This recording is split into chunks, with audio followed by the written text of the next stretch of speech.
Okay. Hello to all my people.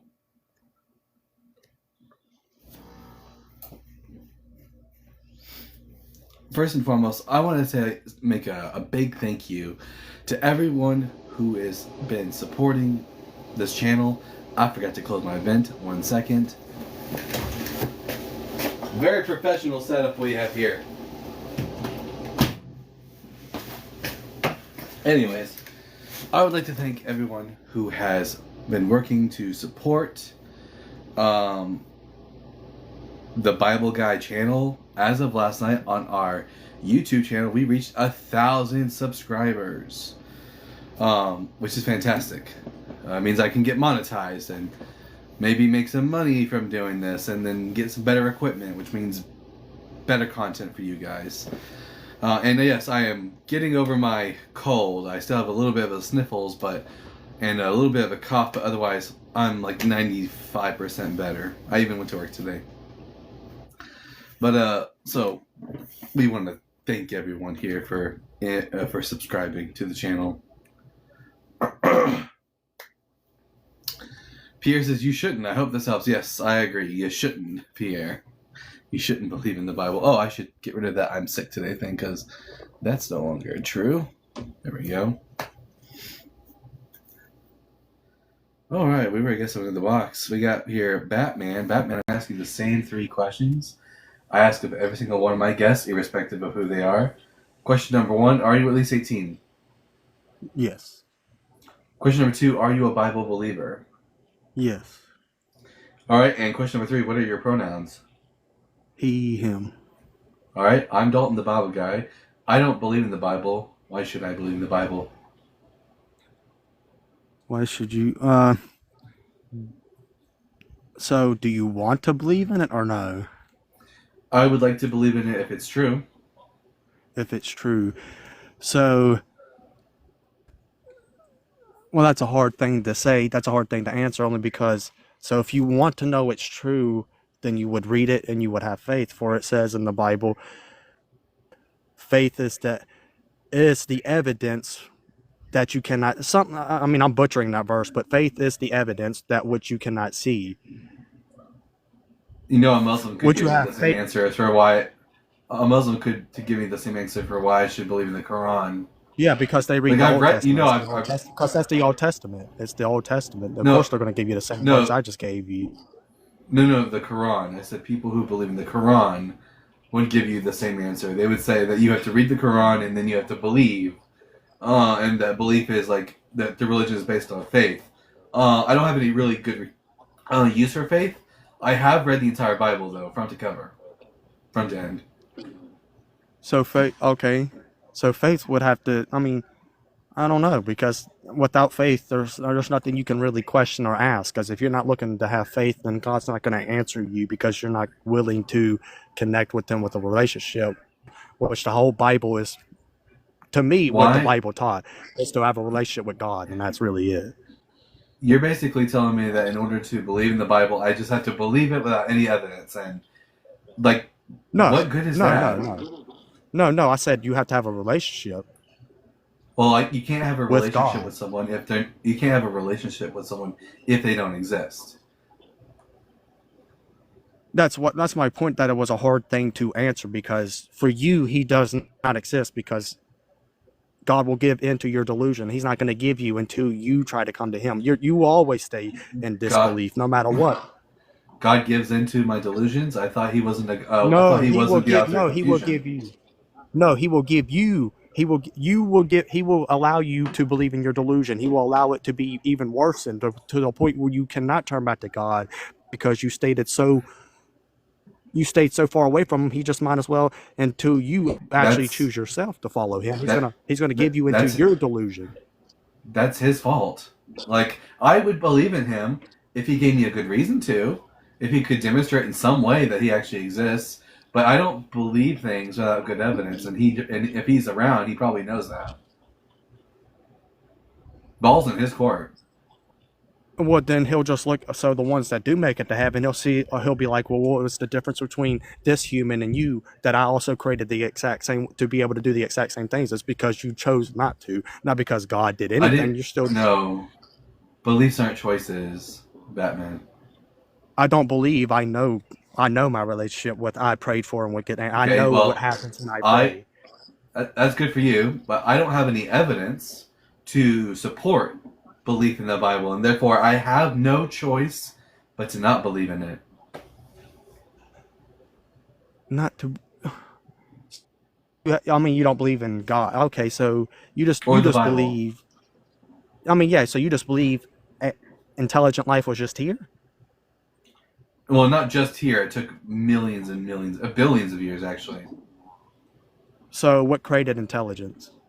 What process that created intelligence? That's natural selection. Natural selection. So from natural selection came intelligence from natural selection. Yeah. So because of my genetics, I might not because I choose to study or do something in my life. If I chose to not study or learn anything, somehow my genetics would just make me intelligent. Well, humans That are makes no sense. intelligent. That's an illogical Humans thing. humans are intelligent by their nature. Like the fact that you're able to speak is intelligence. The fact that you're able to do simple reasoning is intelligence, and that's just a byproduct of our evolutionary past. Whether or not you choose to hone that intelligence and use it to like take on more information, that's up to you. No, I mean okay. So when I call someone intelligent, they're not intelligent because they can speak the language they were grew up listening to, learning their whole life. I find them intelligent either because they are actually intelligent or they are not. Not Oh, because their no. genetics made them intelligent because the Then things they knew and showed. then the only thing that's responsible for that is just you. You're responsible for your own intelligence. Because you saying you believe intelligence just after billions of years. So show me the first intelligence, whatever intelligent life was, the very first. Show me. I want to see it with my own eyes. You can't. You can't show me where intelligence So started. But yet here's the thing, Batman. Unless you can demonstrate that the supernatural exists, the only viable answer for where life could come from is through a natural process. Unless you have evidence of the supernatural. oh, so okay. So if it's a natural process, show me a natural Hmm. process of a human being Well, being created we today from just nothing. that's not. No one believes that. Oh, so where do humans come from? I mean, like not humans. Not. I mean, Wait, what? who believes that humans came from nothing and in a single moment? Who says that? Scientists. They believe we came from molecules, meaning humans did No, not exist. That that's they not just nothing. became. That's not nothing. First and foremost, one, humans aren't coming from nothing, and two, it's not instantaneous. It is a long and gradual process over billions of years. Not something from nothing, but something from something else. That's a straw man of the evolutionary point that you just put there. So how come there was no written record of this, of anyone seeing it? I mean, Oh, of the very because human being microbes don't. born. Be- because humans didn't learn to write until about 7,000 years ago.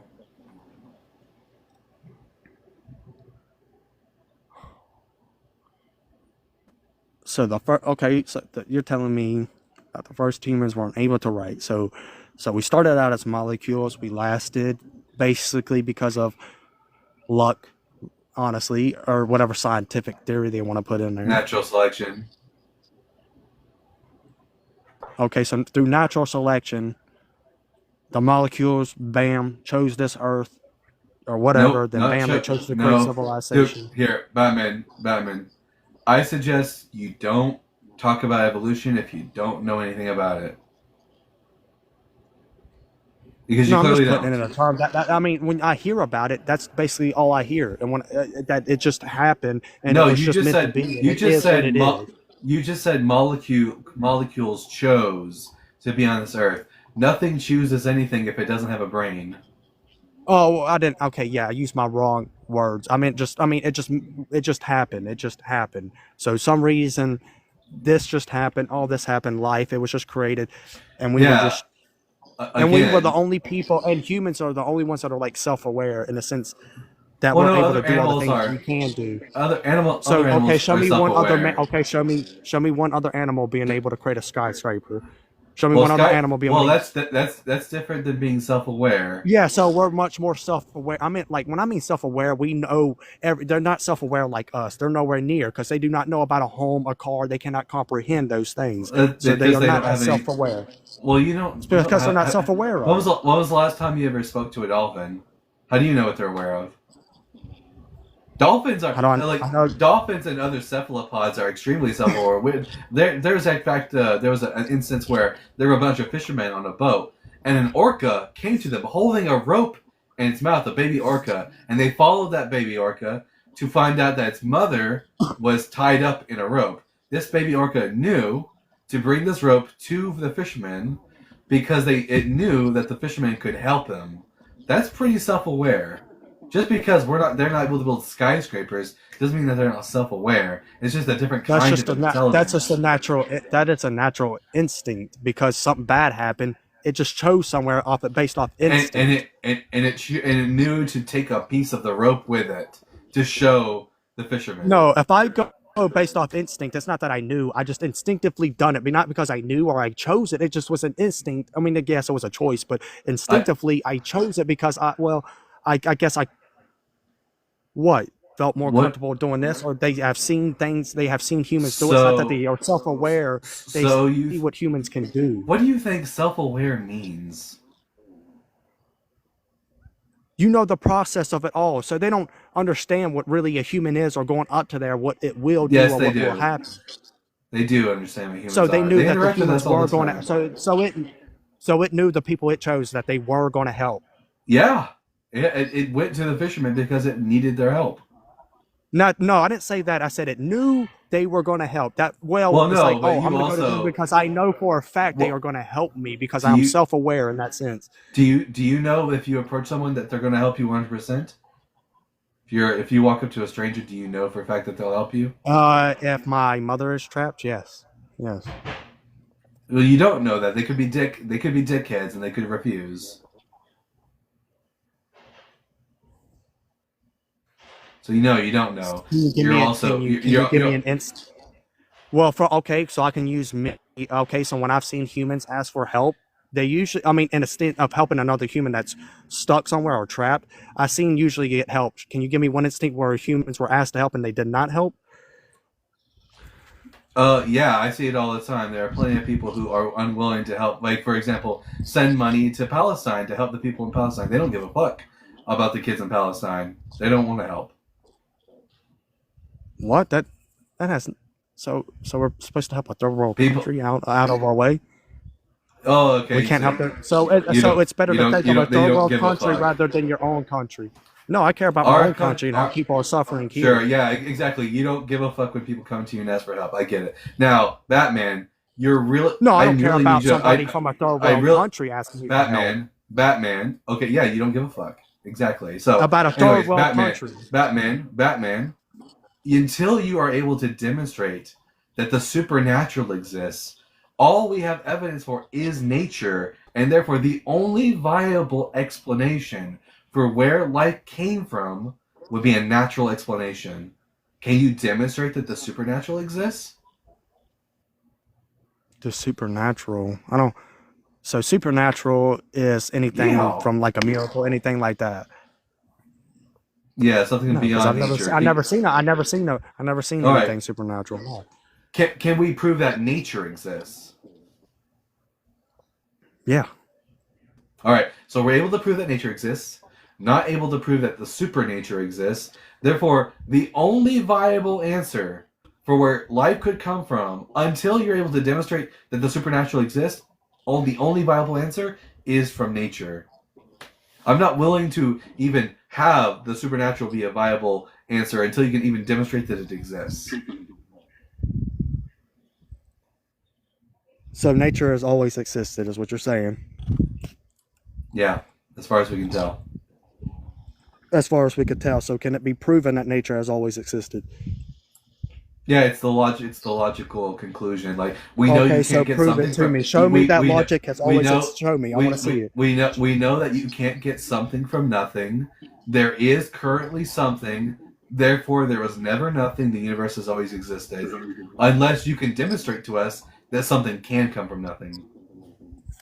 So prove to me that it's always been here. No, no, no. You have to prove that something came from nothing. Otherwise, the fact that there is currently I something don't believe means there nothing was came from always nothing. something. I never said that. I never believed Okay, nothing came from nothing. that something came from nothing. Can you No, I can you? believe I know. I believe something. I believe God created something, and that was everything. I believe All right. something Well, created si- something. since you are yet to give me a good reason to think God exists, the fact that something exists and something can't come from nothing would tell me that matter and energy has always existed. The universe is eternal, unless you So can you just demonstrate so you use the otherwise. God complex. You use the God complex. We say God is. So you just steal our argument. So that's. I mean, it's funny. I No, like it. no, It's no. hysterical. It's not the same. Yes, that you're No, it's using not the the. God No, complex. That it's no. always been here. No, the difference is I have evidence of nature existing. You don't have evidence for God existing. You believe in the universe and God, one of which you don't have evidence for. I believe in just the universe, which we actually do have evidence for. No, you have evidence of how you have 33. You say you're 33 years. You have 33 years of evidence. That's it. That's all you have No, of your life. no, You no, don't have no, anything. no. Batman, again, you don't know how science works. I don't know why you insist on these talking points. We can know things Okay, beyond show our me. own Okay, immediate prove to life. me that the world has always been here before The humans world has been were. here. Prove to me The world, no, the that world it's. has only been here. The world has only been here for 4.5 billion years, Batman.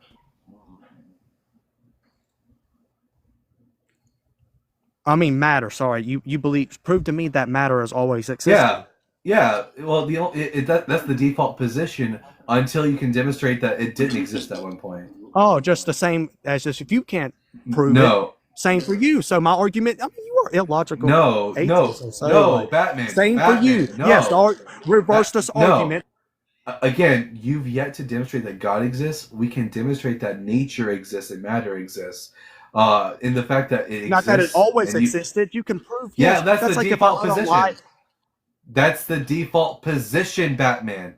Unless you can prove. Oh, he bitched out and ran away. Can we get some track stars in the comment section? That's fantastic. Yeah, they really want us to, like. They realize that their belief is ridiculous. Therefore, they have to like try to bring our position down to their level. It's projection. It is what it is. Anyways, make sure to tap, tap, tap that screen, everybody. Share the live with those you love, with those you hate, with your friends and with your enemies.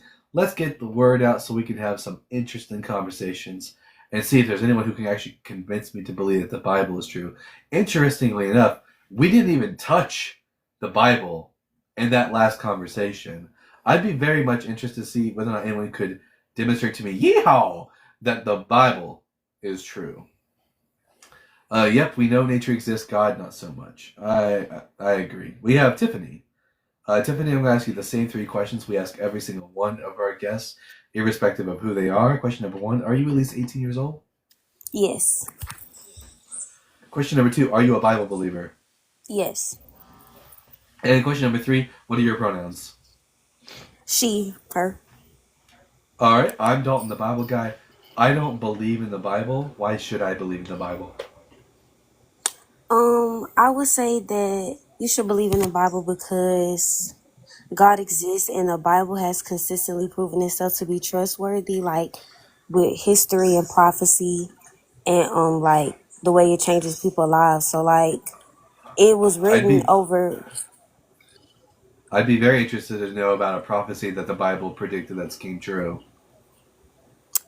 so they said that there was gonna be a man named Yeshua that was gonna come ride on a donkey and that he was No. gonna be tortured and crucified. No, the Hebrew Bible never prophesies that a man named Yeshua would come riding on a donkey. It mentions a king riding on a donkey, but it also says that same king would make war with Israel's enemies in that same chapter, which Jesus never did.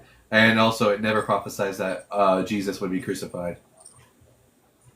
So in Psalm 22, that was written around 1,000 years before Jesus, it describes a Correct. man whose hands and feet are pierced, and his clothes were divided by casting lots, and he was surrounded by mockers. All of that happened at the So crucifixion.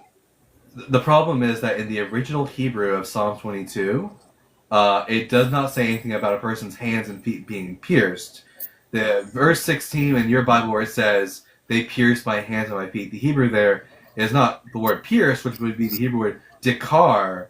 It's the Hebrew word ka'ari, which means like a lion, or to translate it properly, they are like a lion at my hands and my feet. And important to know that Psalm 22 begins by saying that this is a psalm for David. You know, the psalm is about King David. It's not a Well, prophecy. it was a psalm of David, and it was predicting. It had like a double meaning. So like when you say that it says it means like a lion, my hands and my feet, they had to translate it. So like in the Dead Sea Scrolls, instead of Ka'ari like a lion, it has Ka'aru, which could mean they pierced. No. So it So would the translate to they pierced my hands and my feet. Psalm 22 verse 16 does not occur in the Dead Sea Scrolls. This is a popular talking point among evangelists in Christianity. Psalm 22:16 can be found in the Nachel Kever scrolls, but you don't want to use that scroll, and here's why. First and foremost, one, Ka'aru is not a Hebrew word. Ka'aru means to dig. It doesn't mean to pierce. But Ka'aru, which is what's found in that particular scroll, is not a Hebrew word, and you definitely don't want that mistaken scribal error to be the authentic text, because the next word after ka'aru is yedaya, which is in the original Hebrew it's yedai, which means my hands, but the mistake was made that it added the letter hey at the end of the word, which is yedaya, which means her hands. Uh, ka'aru, which is a non-existent word, her hands. So that's obviously the text was a corrupted text, which is why it was buried away. But Psalm 22:16 doesn't say pierced in the Dead Sea Scrolls because it doesn't occur in the Dead Sea Scrolls. I mean, in the Septuagint as well, it says they pierced my hands and my feet. And it uses the Greek word which means to dig again. Yeah, I mean that's basically the same thing. So like if Jesus was describing what happened to him and he said they dug into my hands and feet, they dug into his feet with those spikes. No, they would have just So used the word pierce, not dug. Dug would not be the proper word to use to describe someone's hands being run through with nails. Again, also at the beginning, you made note that you said that this was a psalm of David, while your English Bible might say Psalm of David. The Hebrew actually says Mizmor la David, which means a psalm for David or a psalm about David. So this is a song for and about David, and it's not a prophecy. It's only been turned into a prophecy by mistranslating the text and taking it out of context and applying it to Jesus.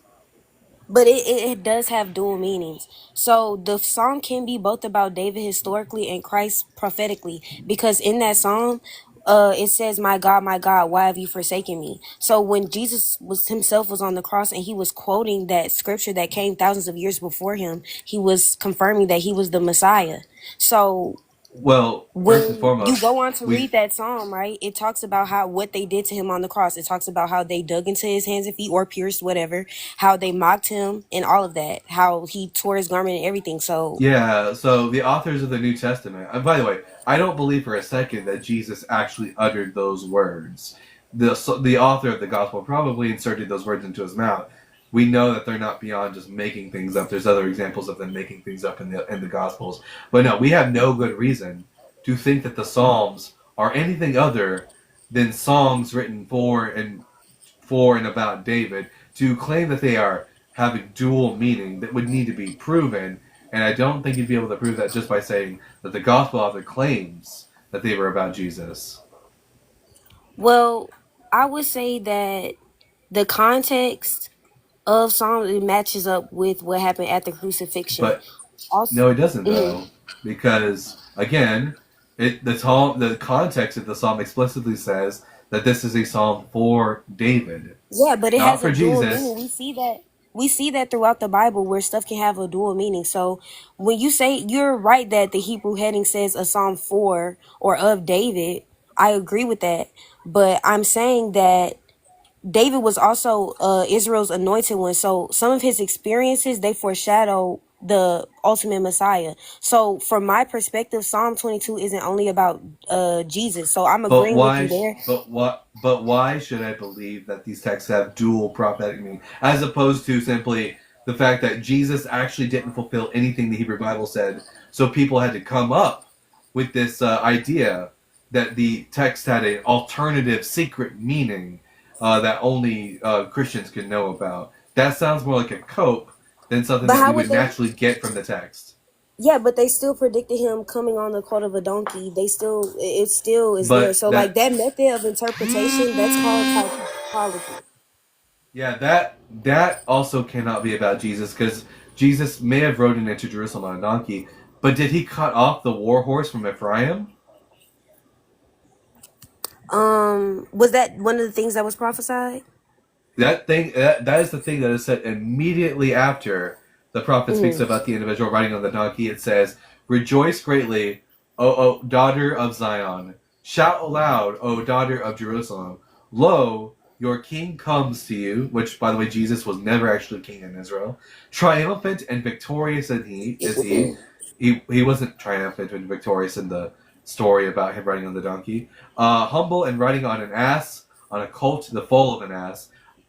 He will cut off the chariot from Ephraim, and the war horse from Jerusalem, and the battle bow shall be cut off, and he shall command peace to the nations. His dominion shall be from from sea to sea, from the river to the ends of the earth. Jesus' prophecy was not fulfilled in him. Well, to you, it might not have been fulfilled, but I believe that it definitely was. Did Jesus bring peace to the world? Did he cut off the war horse from Ephraim? Yeah, so like he redefined what peace was. So like it wasn't necessarily about geopolitics. He was talking more in a spiritual sense. So he was calling his Yeah, followers away from. that's exactly what I would do. If that's exactly what I would say if my alleged Messiah didn't do what the text said he would do. I would just He did do spiritualize it it and though, say, and they had well, no. words don't mean words. When it says peace, it doesn't really mean But peace. It Jesus means taught like the spiritually spiritual though. peace. But you're ignoring Yeah, the spiritual aspect that's of just it a though. cope. That's just a But cope no, for it's the fact not. that it's just a cope for the fact that he didn't actually fulfill any of the things He that the Messiah did. was said to. He didn't. You can't point me to one verse they actually So fulfilled. when he said his dominion will be from sea to sea, Yeah, that's that hasn't happened. eschatological. So that's like he spoke in a poetic way. So In other eventually words, it didn't his actually happen.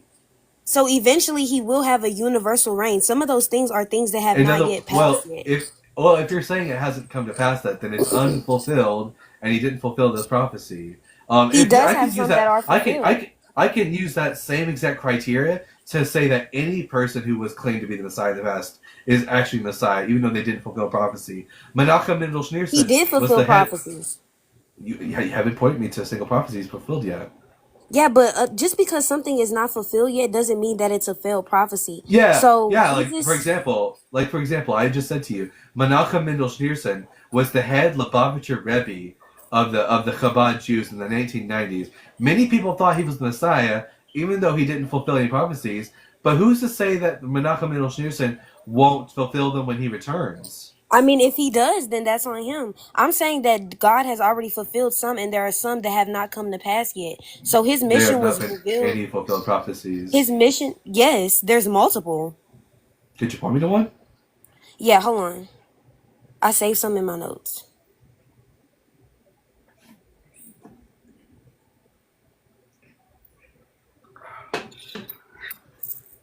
Take note. So I'm like not I going to already believe told you. anything from the Psalms as a prophecy. Just heads up. I mean, I guess, but so in Isaiah 53, it was saying that there was going to be a suffering, humble, and redemptive Messiah that would bear our Whoa, iniquities. whoa. Where does Isaiah 53 use the word Messiah? I mean, that's what it's insinuating. No, we don't just assume that the text is talking about something. We have to see that the text actually says X, Y, and Z. I'm not going to insert Messiah into the text if it's not there. Who does Isaiah 52 verse Well, 13 let's tell let's read us? it. Let's read it together. He is despised and rejected of men. That sounds like No, Jesus, a man of no, no. sorrow and He was despised and rejected. Note that it uses the past tense. No, it What does doesn't. that tell It you? says he It does. is. It says he No, is. mecholal means he was wounded for our transgressions. Okay, he was wounded. That's a true Yeah, statement. Well, no. When Isaiah 53 was written, the servant had already been wounded, past tense.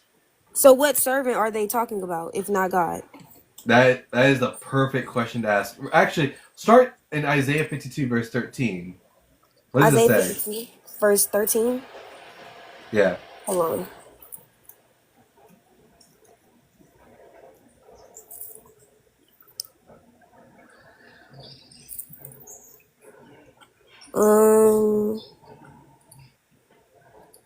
Hold on, I'm sorry, I'm trying to find it.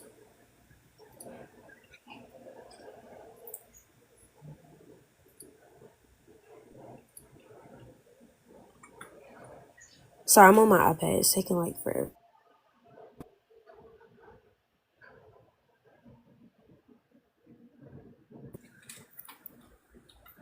Okay. Behold, my servant shall deal prudently. He shall be exalted and extolled and be very high. Now, the prophet refers to this person as the servant. Is this the first time that the servant is mentioned in the book of Isaiah?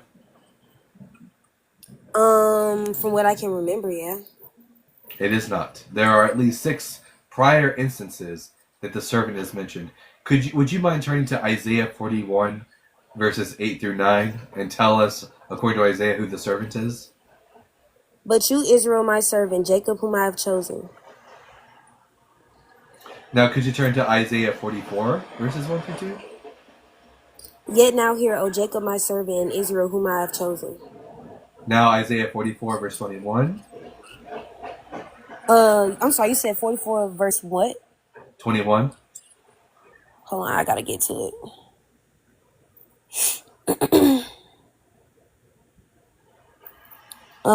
But you, Israel, my servant, Jacob, whom I have chosen, the offspring of Abraham, my friend, you whom I took from the ends of the earth and called from its farthest corners, saying to you, you are my servant, I have chosen you and I cast you off.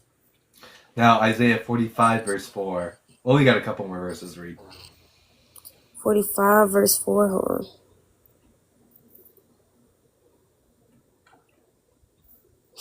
on. For the sake of my servant Jacob and Israel my chosen, I call you by your name. I name you, though you do not know me. All right, now 48, verse 20. We got 2 more verses. 48 verse 20. Hold on. Go forth from Babylon, free from Chaldea, with a voice of singing declare, proclaim this, utter it to the end of the earth, saying, the Lord has redeemed his servant Jacob. Okay, now 49, verse 3. You are my servant Israel, in whom I will be glorified. All right, so what we have seen is in Isaiah 41, 44, 45, 48, and 49, who is the servant repeatedly referred to as being? Israel. But later on in that same song, the servant helps restore Israel. That's why it's a messianic foreshadowing. Yeah, that's because the servant in that text is referring to the prophet in the text, the prophet who is writing this text. He's a member of the... That's why I say it's a foreshadowing for the Messiah. So like a lot of stuff in the Bible has dual meanings or dual fulfillment. In this case, the servant who's supposed to bring back Israel is referring to the prophet who is writing this section of the book of Isaiah. Mm. So if I repeatedly see throughout Isaiah that the servant is referring to Israel, specifically it's referring to the righteous remnant of Israel, the righteous within Israel, like the prophet who wrote this section of Isaiah, and I get to Isaiah 52 verse 13, it says, my servant shall be highly exalted, what should I think that it's talking about? If I'm just going by the context. Probably Israel. Right. So do you know when this section of Isaiah was written? No, not exactly. So this section of Isaiah was written right at the very tail end of the Babylonian exile, when Cyrus the Great had issued the command that the Jewish people were allowed to return to their homeland in Israel. We see at the very beginning of Isaiah 52. Let me turn to it. It says in Isaiah 52, "Awake, awake, put on your strength, O Zion. Put on your beautiful garments, O Jerusalem, the holy city. For there shall no more come into you the uncircumcised and the unclean. Shake yourself from the dust. Arise, O captive Jerusalem. Loose the bonds from your neck, O captive daughter of Zion." It describes Jerusalem as being in the dust of the earth, in shame, but that Israel is to rise up and shake off the dust and put on beautiful garments. In other words, that Israel, after suffering, is going to be exalted before the eyes of the nations. That's all Isaiah 53 is talking about. It's describing the past suffering of the servant, which is Israel, and their exaltation before the eyes of the nations. Yeah, but I mean that's not the only points that I use for prophecy. I mean, we just got to point out that this has nothing to do with the Messiah, or at least I we have mean, if no you want good to reason. interpret it that way, Yeah, I mean, yeah, but the Bible does have examples of dual meaning and dual fulfillment. So that I still no, doesn't change my mind. you It's just a prophetic no, pattern throughout the you Bible. just no, you just presuppose that the Bible teaches dual fulfillment, but the Bible, like at least the Hebrew Bible, never seems to insinuate that such a thing ever exists. This is something that the New Testament invents in order to compensate for the fact that Jesus didn't actually fulfill prophecy. You would have to It's demonstrate to not. me from the text itself that such a concept, from the Hebrew Bible, that such a concept exists. Well, they have something called typology. So I do agree Where that that came a bit later, but from that text alone, like the Messiah argument, like if you're just reading it like the way you said, I can see how you would take it that way. But if you read the Bible plainly. as a whole, it shows foreshadowing. But well, no, that presupposes that we should read the Bible as a whole. This is a false Why not? idea that is often brought. It's called the idea of biblical univocality. The idea that the Bible speaks with one consistent voice and message, but we don't have any reason to think that this is true. Each author of the Bible brings to the table their own preconceptions, their own theology, their own ideas about God, and to force them to agree with each other, we don't have any good reason to do that. This They're is just not something forced that. to agree Well, though. They do agree. no, they don't. They absolutely don't. We have biblical authors disagree with each other all the time.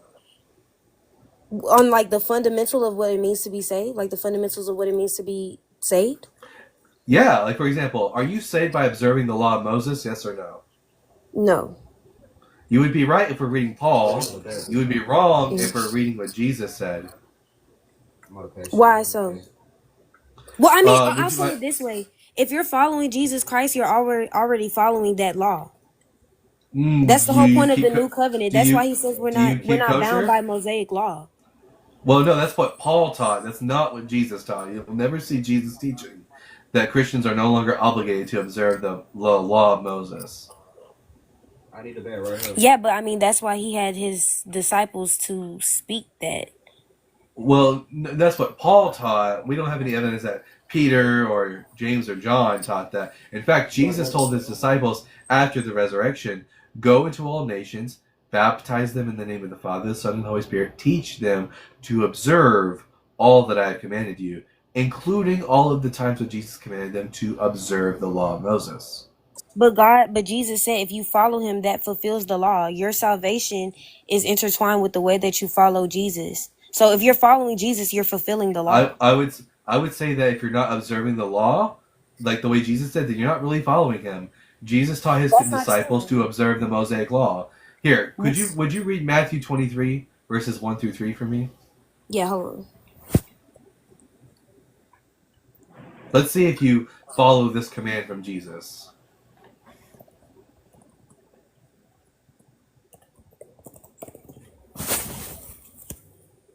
Okay.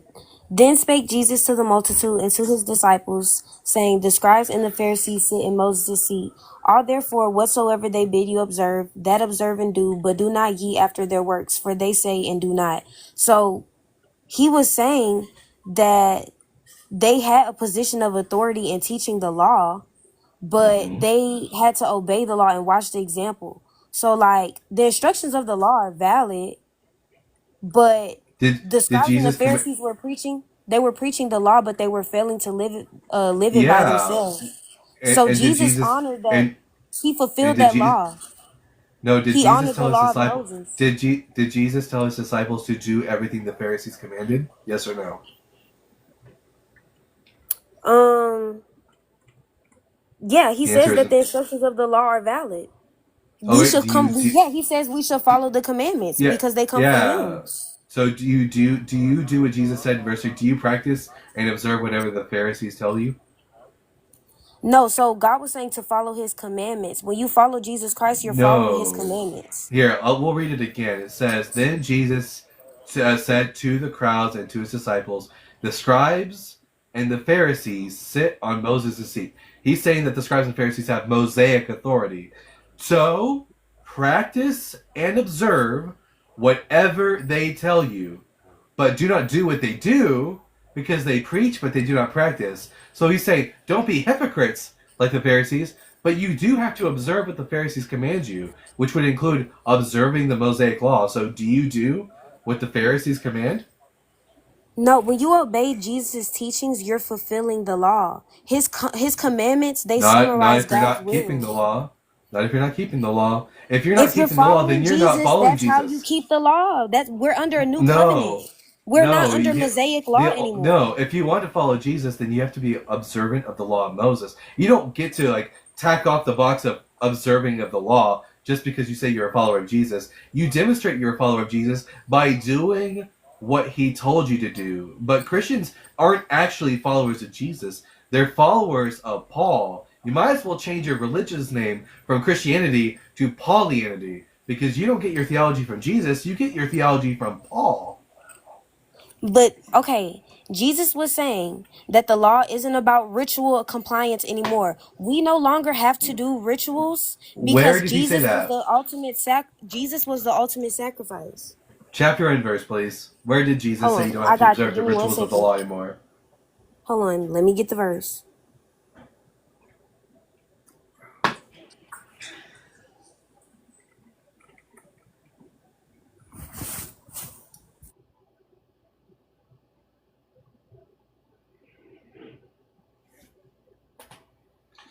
I've sent her on a goose chase, everybody, because Jesus never actually said this.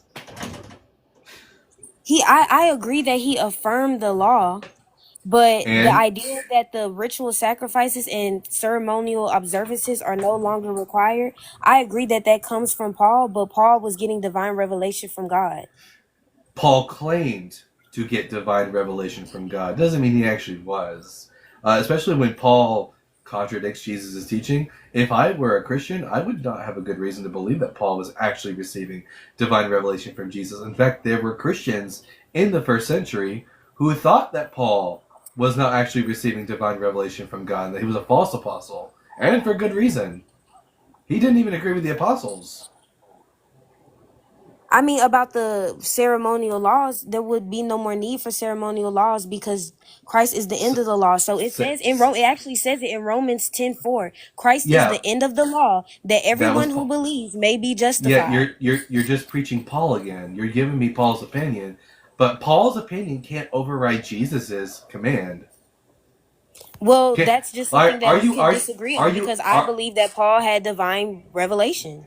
wait. You disagree? You think that Paul's opinions do override Jesus's commands? No, I don't think they do because there's no need for ceremonial law anymore. That wouldn't even make There. sense. Why would we still By the need to way, chop the heads off of chickens and stuff? well, first off, the Torah never commands the head chopping off of the heads of chickens. But secondly, Or this ritual sacrifice, whatever. this category you've invented of ceremonial law isn't present in the Hebrew Bible. The trifold categorization of the Torah into moral, ceremonial, and civil law is a post-biblical innovation. It's not actually found in the Bible. Yeah, I mean, we can agree to disagree because I believe what the Bible says. Where Paul never where claims does to replace what Jesus commands. He claimed to interpret it and apply them under the revelation that he received. So so to be Jesus' teaching clear, is still, hold on, Jesus' teaching still takes precedence over Paul. Paul just does has it? perspectives that can be evaluated, it can be questioned. So if we had Jesus saying, "I did not come to do X, Y, and Z," but Paul says Jesus did X, Y, and Z, would that be a contradiction? No, but why would we need to do ritual sacrifice if No, no, no, Jesus no, was no, the no, ultimate no, no. I need sacrifice? you. I need you to answer that. If Jesus said, "I did not come to do X, Y, and Z," but Paul said Jesus did do X, Y, and Z, is that a contradiction? But Paul never said that he abolished the I law either. Jesus said, Yeah, he I did did. not come to abolish the law, but to fulfill it. Paul Paul said actually that Paul Jesus' unalignment fulfilled actually the Paul need did for say that ritual Jesus sacrifice. actually Paul explicitly did say that Jesus abolished the law.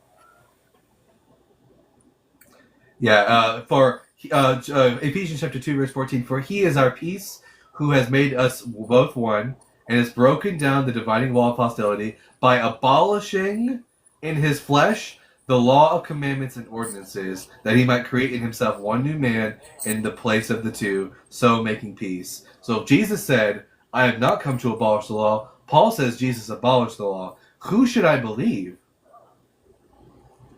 I mean, Jesus is the ultimate like decider of that, but I'm saying that Paul was basically saying that certain aspects of the law were done away with, not that the whole law itself was abolished. So when he was saying broken down the dividing Well, wall of hostility, he was saying that there was a degree of separation that was between the Jews and the Gentiles. And here's so the that problem. law, Here's the problem, Tiffany. Jesus was very explicit. You make the claim that Jesus only abolished certain aspects of the law, but Jesus said, not a jot or a tittle will pass from the law until all is fulfilled, which it hasn't all been he fulfilled fulfilled. it. He fulfilled the No, law. no. He said, until heaven and earth passes away. That hasn't happened yet. Not a jot or tittle will pass from the law until all is fulfilled. All is not Yeah, yet it means fulfilled. that the law won't ever go You've even away. admitted, and yet you It don't means observe that it it. will never be forgotten. So Jesus is the No, ultimate. no, because Jesus says, "Whoever does and teaches these commandments will be called great in the kingdom of heaven. But whoever teaches others to break even the least of these commandments will be considered least in the kingdom of heaven." You're not following Jesus; you're following Paul. No, I'm following Jesus. So the law has moral imperatives. That's to love your God and love your neighbor. That's why God says love covers a multitude of sins. What Paul is So saying is that just the ignore ritual Jesus and then. legalistic divisions that has separated the Jews and Gentiles, it's no more because they all have Yeah, salvation in Christ. Paul that's is not contrary to what abolishing the Jesus. entire law. That's contrary to exactly what Jesus said. For truly, truly, I tell you, till heaven and earth passes away. Has that happened yet? No. Till heaven and earth passes away, not a jot nor tittle shall pass from the law until all is fulfilled. Therefore, whoever breaks the least of these commandments, that includes the ritualistic laws, will be called least in the kingdom of heaven. Yeah, the law itself does not go away. I agree with that. No, no. And whoever Paul, teaches those to not observe the least of these commandments. so but we're talking about moral law. God is No, worried about the moral law. So there is Jesus, no that distinction does not exist in the Hebrew Bible. Can you point to me a passage that tells us where these threefold divisions are?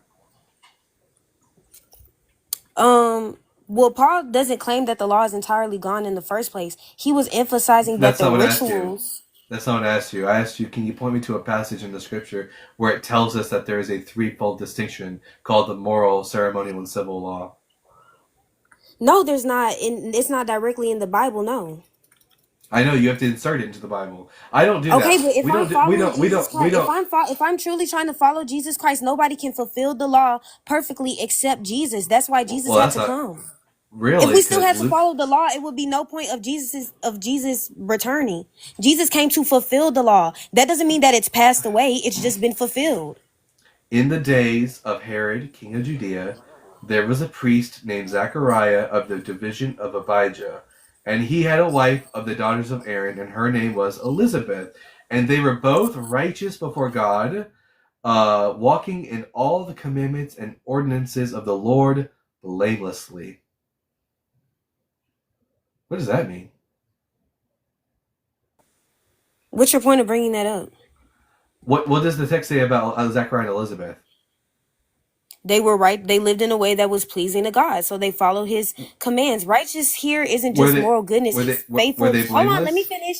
It's faithfulness to God's covenant and law. So God was saying that the Pharisees were following all the laws perfectly, like He commanded, No, but no, they they were weren't. still. So what were they going against? Jesus explicitly makes the point in Matthew 23 that while the Pharisees were teaching the Mosaic law, they weren't actually observing it. That was his whole gripe with them. His whole gripe was not that they were too observant of the Mosaic law. His gripe with them was that they weren't observing the Mosaic law. Well, they were being hypocrites. They were looking down on others. Yeah, while they were not themselves keeping the law of Moses. Yeah, well, okay. It was that they were ignoring the moral weight of the law. So, like, they were focused on doing the rituals and making appearances and all of that.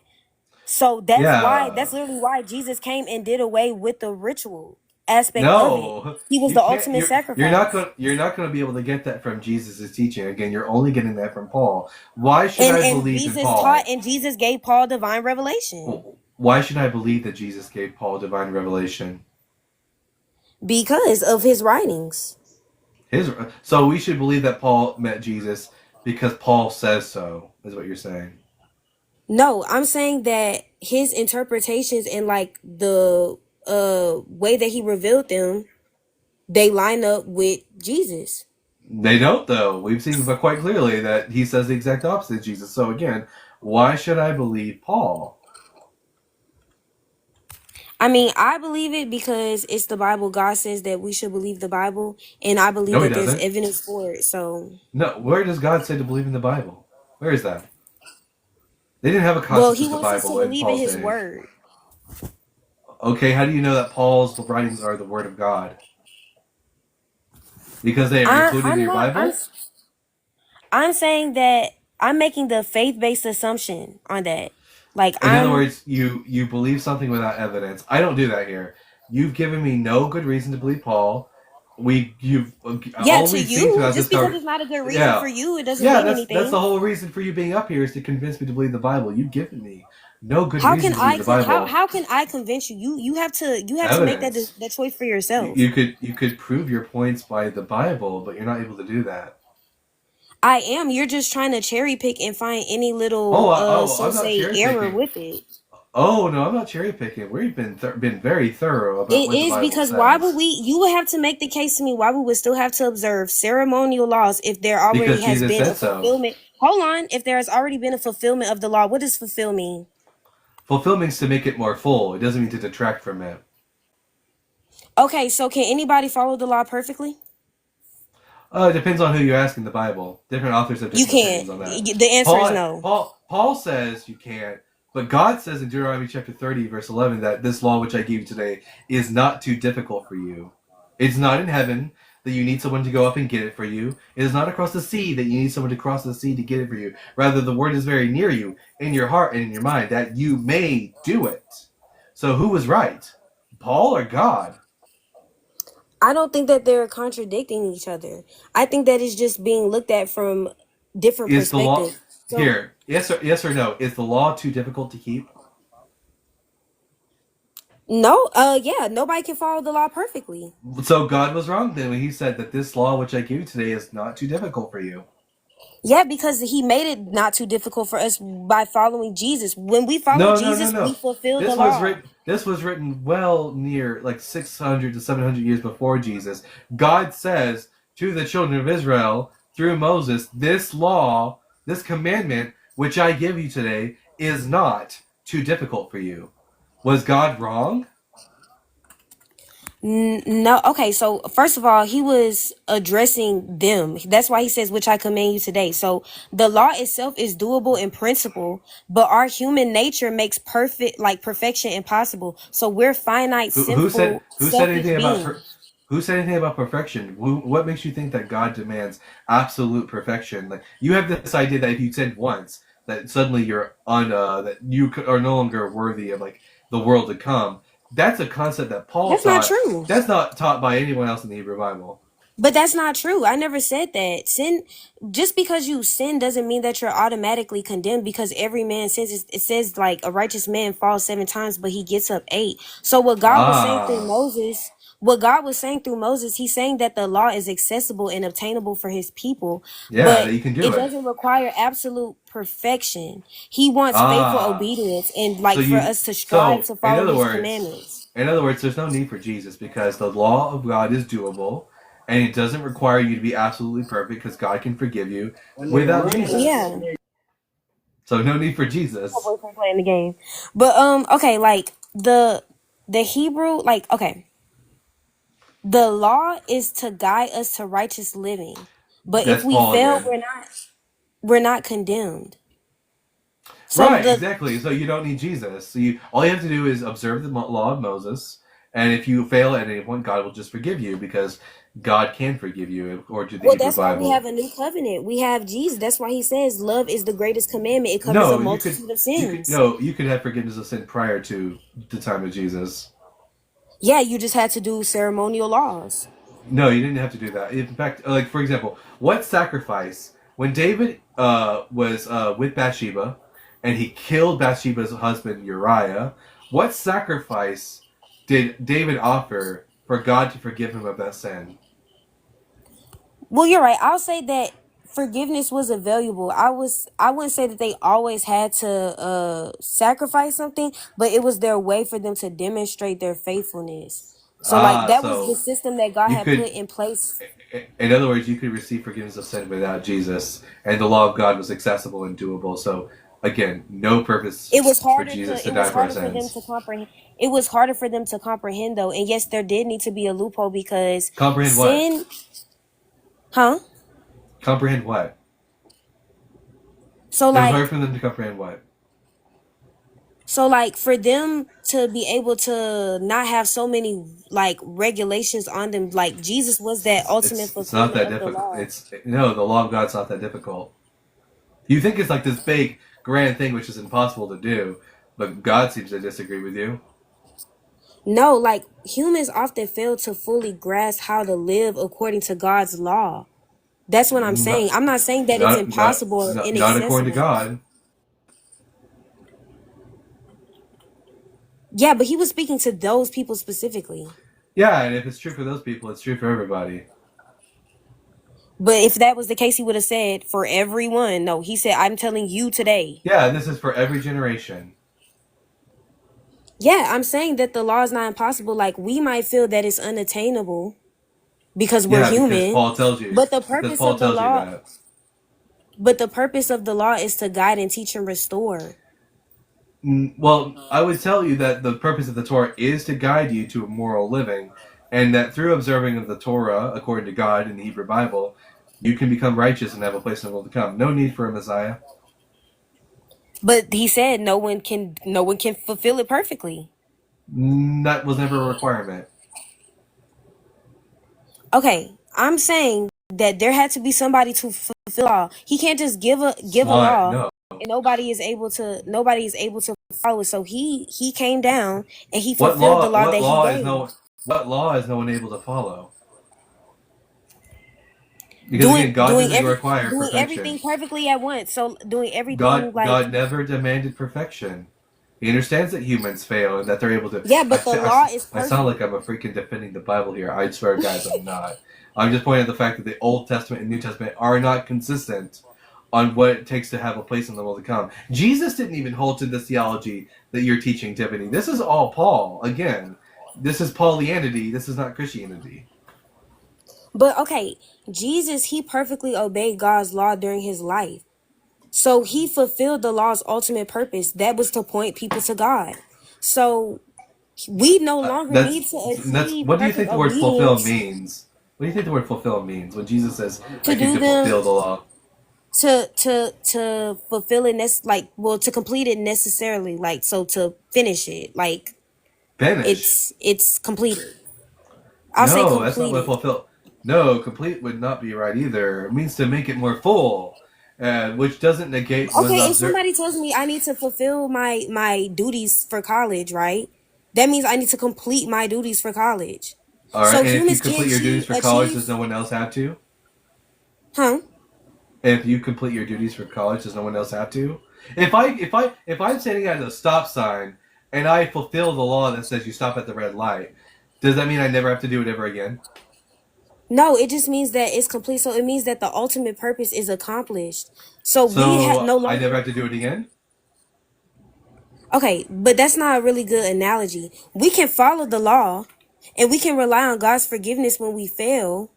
Uh-huh. But That's what the I'm Hebrew Bible saying that says. in my belief, what makes the most sense, Jesus completes that law. So because How? if we had to, because he did it perfectly. He didn't break That any doesn't that rule doesn't from that it. doesn't make that doesn't make any sense. Why does Jesus keeping the law perfectly mean that you are no longer obligated to? Make that make sense. Okay, I'm not saying that we're no longer obligated to do it by Do you keep following kosher then? Jesus. By following, okay, it says when you love your neighbor, you fulfill the law. Uh-huh. So Well, I'm that saying that following do you Jesus is do you keep following the kosher? law. Well, no, not if you're not actually following the law. Why I would don't we think have we're. to keep Listen, kosher? That makes no I, sense. because you what? Because WWJD, what would Jesus do? He would keep kosher. Listen, Tiffany, I don't think this conversation is going to go anywhere because you're just going to keep depending on Paul without giving me any reason to believe in Paul. So I think I'm going to move on. I got other people waiting for me. But thank you for I coming on. did. I mean, we can agree to disagree. Like, it's cool. No, we don't. No, we don't do that here. We don't agree to disagree. You either bring the receipts or you don't. We have here Drew. Drew is fried. Drew, I'm going to ask you the same three questions I ask every single one of my guests, irrespective of who they are. Question number one: are you at least 18 years old? Yes. Question number two: are you a Bible believer? Kind newly into it. All right. And what are your pronouns? He, him. All right. I'm Dalton, the Bible guy. I don't believe in the Bible. Drew, why should I believe in the Bible? Well, I was a follower of like Charlie Kirk. I really liked watching him, and You. I'm sorry if you disagree, but one thing he Yeah, said, he was a dick. I was an atheist. I don't want to talk about that dick bag on here. If we can either talk about the Bible or not, because I don't want to talk about that Well, big white I know bag I'm of just dicks. giving you a little background onto how I came into the Bible. Well, that's not a good start for the conversation because Charlie Kirk, I would have absolutely fried him on the Bible if I had the opportunity to debate him. Okay. So, oh.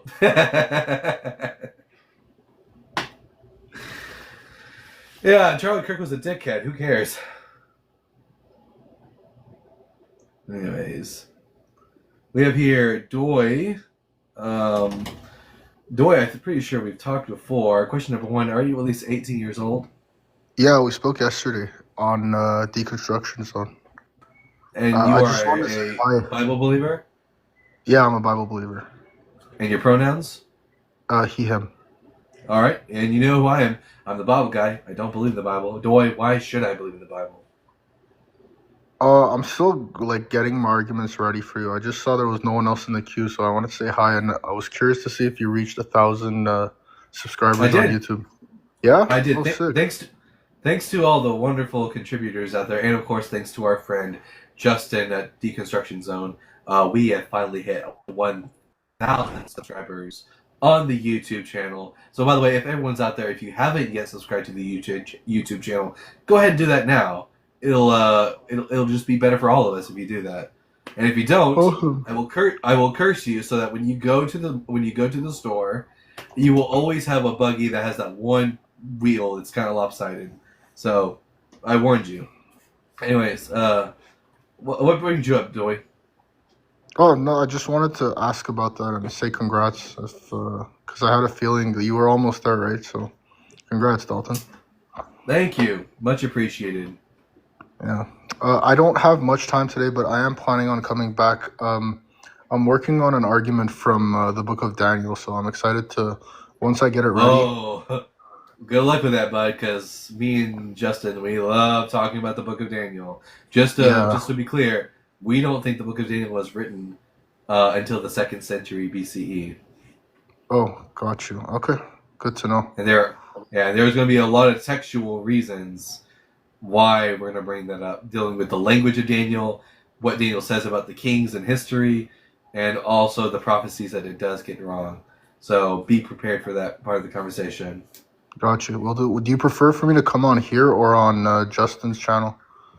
I mean, you talked to me yesterday on Justin's channel. Might as well, talk to both of us again, just to sort of make it all complete, nice and pretty. Okay, perfect. That sounds good. I have to go eat now, but congrats again, and I wish you all the best, man. You too, Dwayne. Have a good day. You too. Bye bye. We have a friendly. Hello, Yo, sir. how you doing, man? Oh, I am doing fantastic. We're doing really good here on the channel. Yeah, I heard you bring up Daniel, and I actually had a question. In the Olivet Discourse, when it talks about something standing where it doesn't belong, let the reader understand, or whatever. Yeah. What do you think? Okay, so I know it's referencing Daniel, but what do you think specifically that's referring to?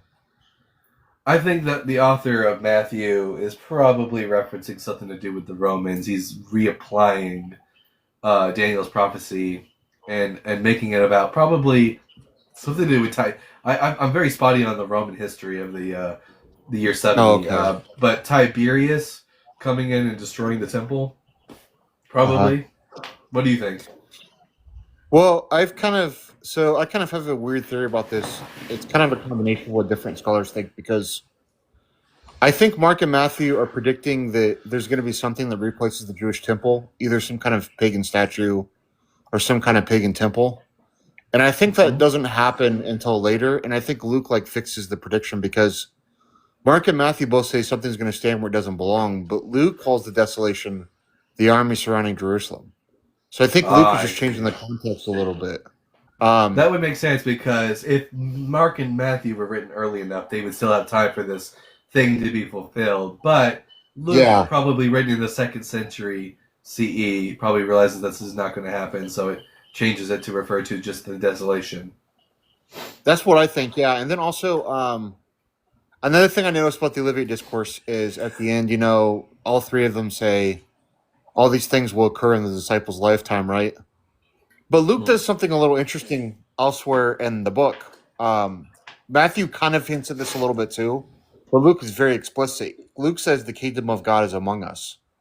I think Luke is also trying to get around that, because Mark and Matthew are saying, look, the kingdom of God is like a future eschatological thing. And Luke is trying to sort of get around that by saying the kingdom of God is like a progressive thing that's concurrent. Yeah, I mean, that makes a lot of sense, considering the fact that, for anyone who doesn't know, a lot of scholars today are starting to push the dating of Luke from the 80s CE to the early 2nd century CE, mostly because there seems to be a lot of the author of Luke being reliant upon Antiquities by Josephus, which wasn't written until 90 CE. Yeah, so Luke and Acts both written in the 2nd century by who knows who. Yeah, and Cyber asked something about Jerome. Yeah, Jerome does say that it's talking about the stuff that happened with Hadrian after the Baculpa revolt. But I think that's kind of Jerome coping, because if the prophecy wasn't fulfilled in the 1st century, and we see this event that happens a little bit later, I could see why Jerome would attach that to that event that happened a little bit later. But Jesus in the Olivet Discourse clearly says all these things are supposed to be fulfilled in the disciples' lifetime, which didn't come true. So I think it's just a failed prophecy that later authors try to fix. That's what I think, anyway.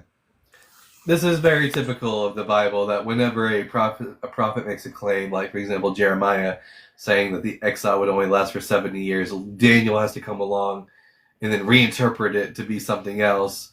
And then Matthew has to reinterpret Daniel to be something else. And then now Luke is reinterpreted. This is just classic Christian cope. When the prophecy fails, just push it to the future and then make it more vague.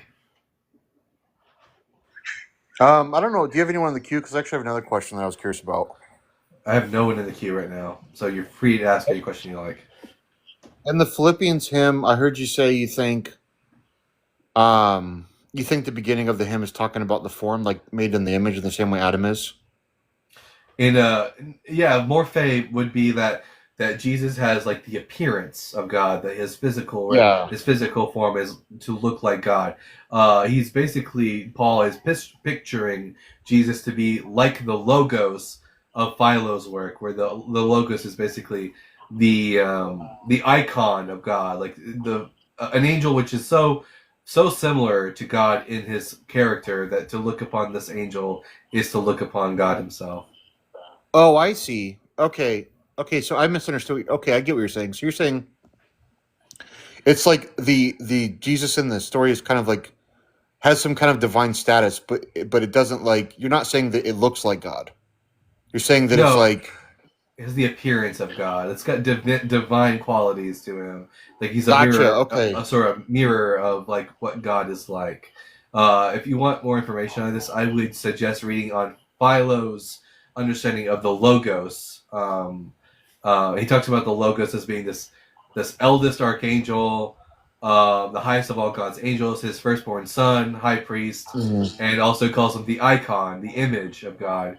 And it's just that it's kind of like the Metatron, that this angel is so close to God and has so many of the qualities of God that one can look upon this angel. It's as if they are looking upon God. That makes sense. So when it's talking about God taking on the appearance of a slave, or Jesus taking on the appearance of a slave, or however it puts it, it's basically saying, look, there's this being Jesus that had a higher sort of divine status, who was lowered to a human status, then later God exalted him to an even higher status. Is that kind of how you interpret the whole hymn? Okay, yeah, perfect. Yep, exactly. And the name, that's why I interpret it too. I was just making sure, because I thought you were saying something else, but yeah, that makes perfect sense to me. yeah, and of course the name that he receives, it says the name of Jesus, but the name of Jesus is meant to be Yahweh. That's the name that's given to him. John even talks about how God has given Jesus. Father, protect him in your holy name, your name which you have given me. There's a motif in Jewish literature about the name-bearing angel. That there's an angel that bears God's name, and the divine name serves as a communicable vehicle for divine agency. And that's Interesting. the role that Jesus was meant to play in early Christianity. Okay, so it's kind of like, almost kind of like the hand of the king, so to speak. It's like God's right hand man. Yeah, the hand of the king. Hopefully with a Okay. lot less decapitation at the end.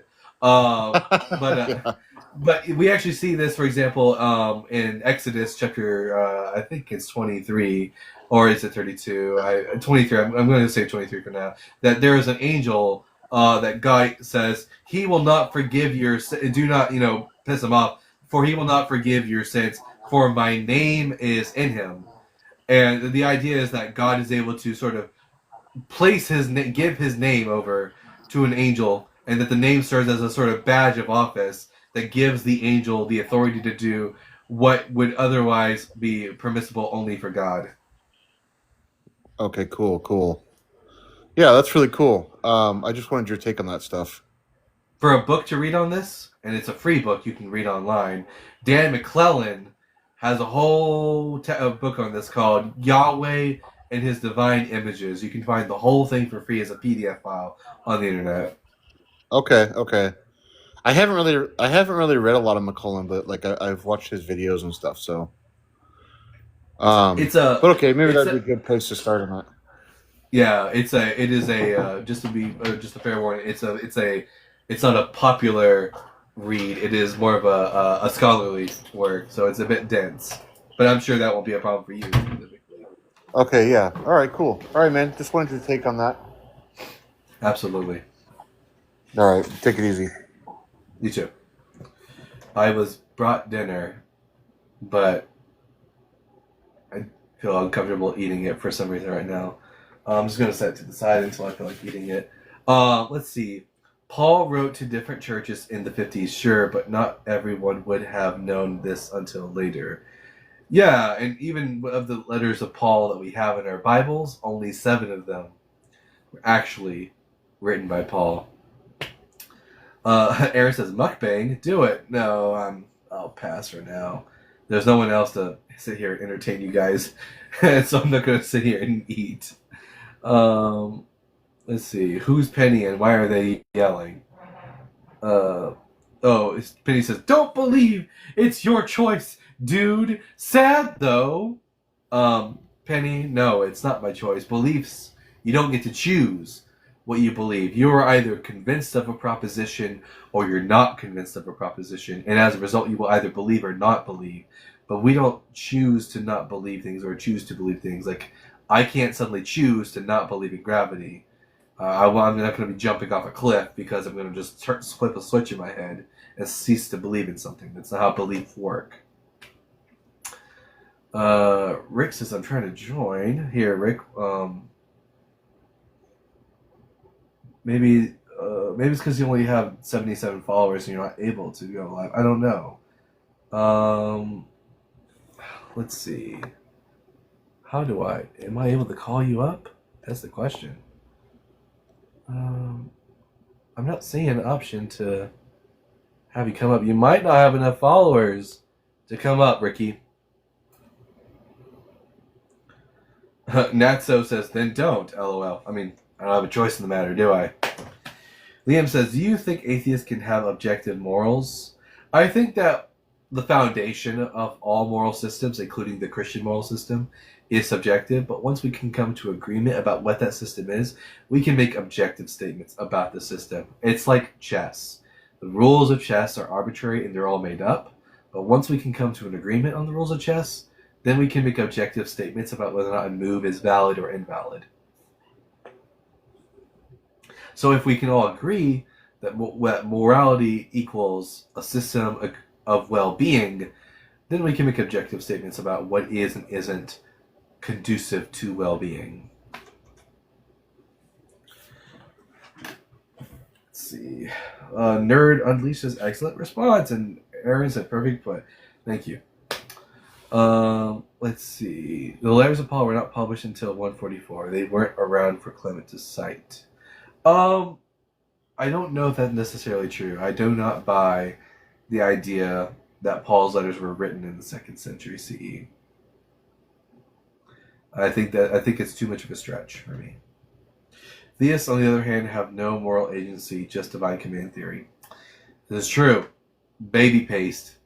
Y'all all know what I mean by baby paste.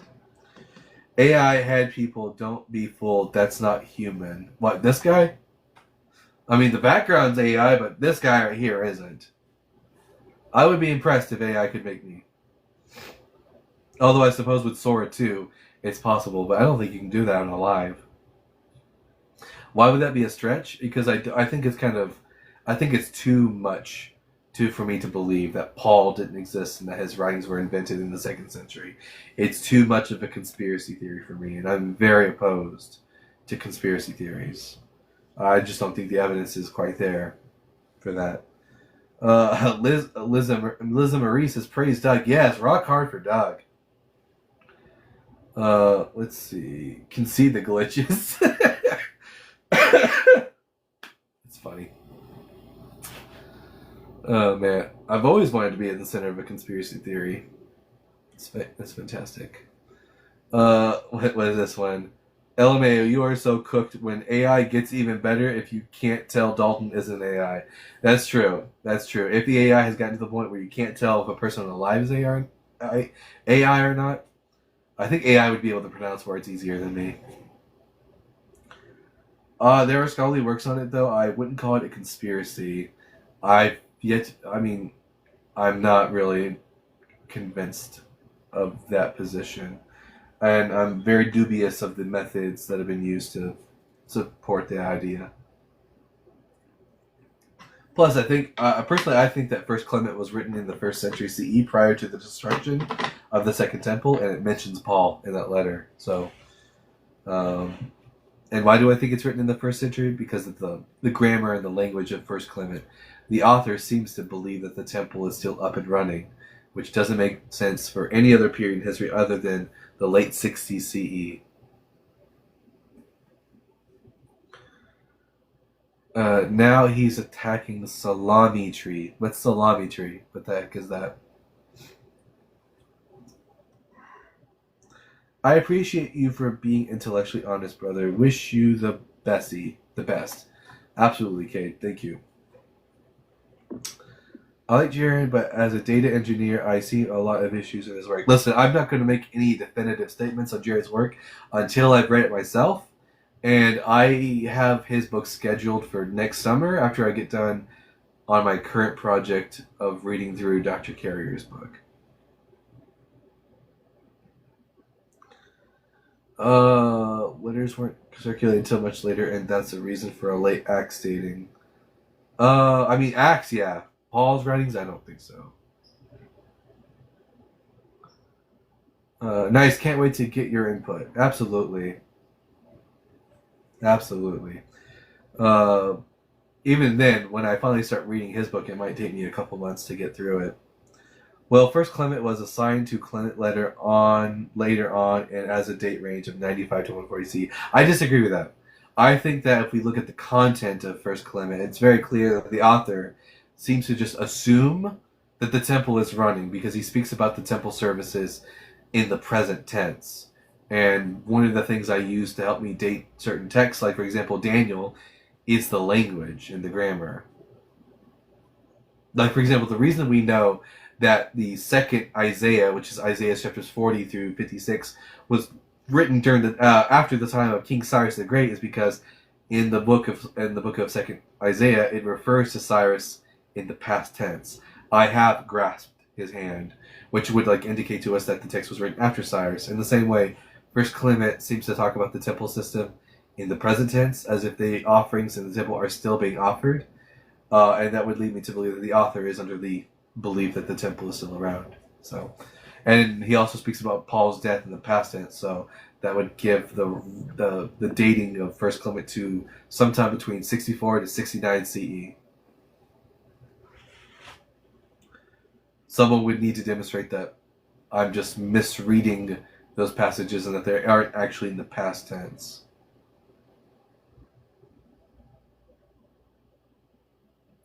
I can write a first-person fictional account based in 2000s of visiting the WTC. Yeah, but it's not like a narrative.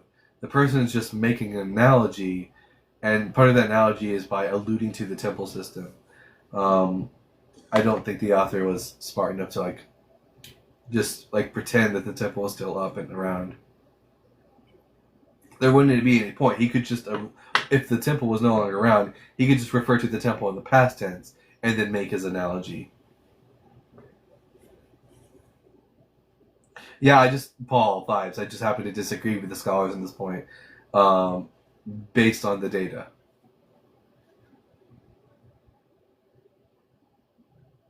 Whoopsie. Let's. I was about to read my own message there for a second. Where are all the Christians at? Let's see. Do we have anyone in the box right now? Oh, we do have. We have affordable pest management. Yo, what's up? Hello, affordable pest management. I have 3 questions for you. I ask every single one of my guests, irrespective of who they are. Question number 1: are you at least 18 years old?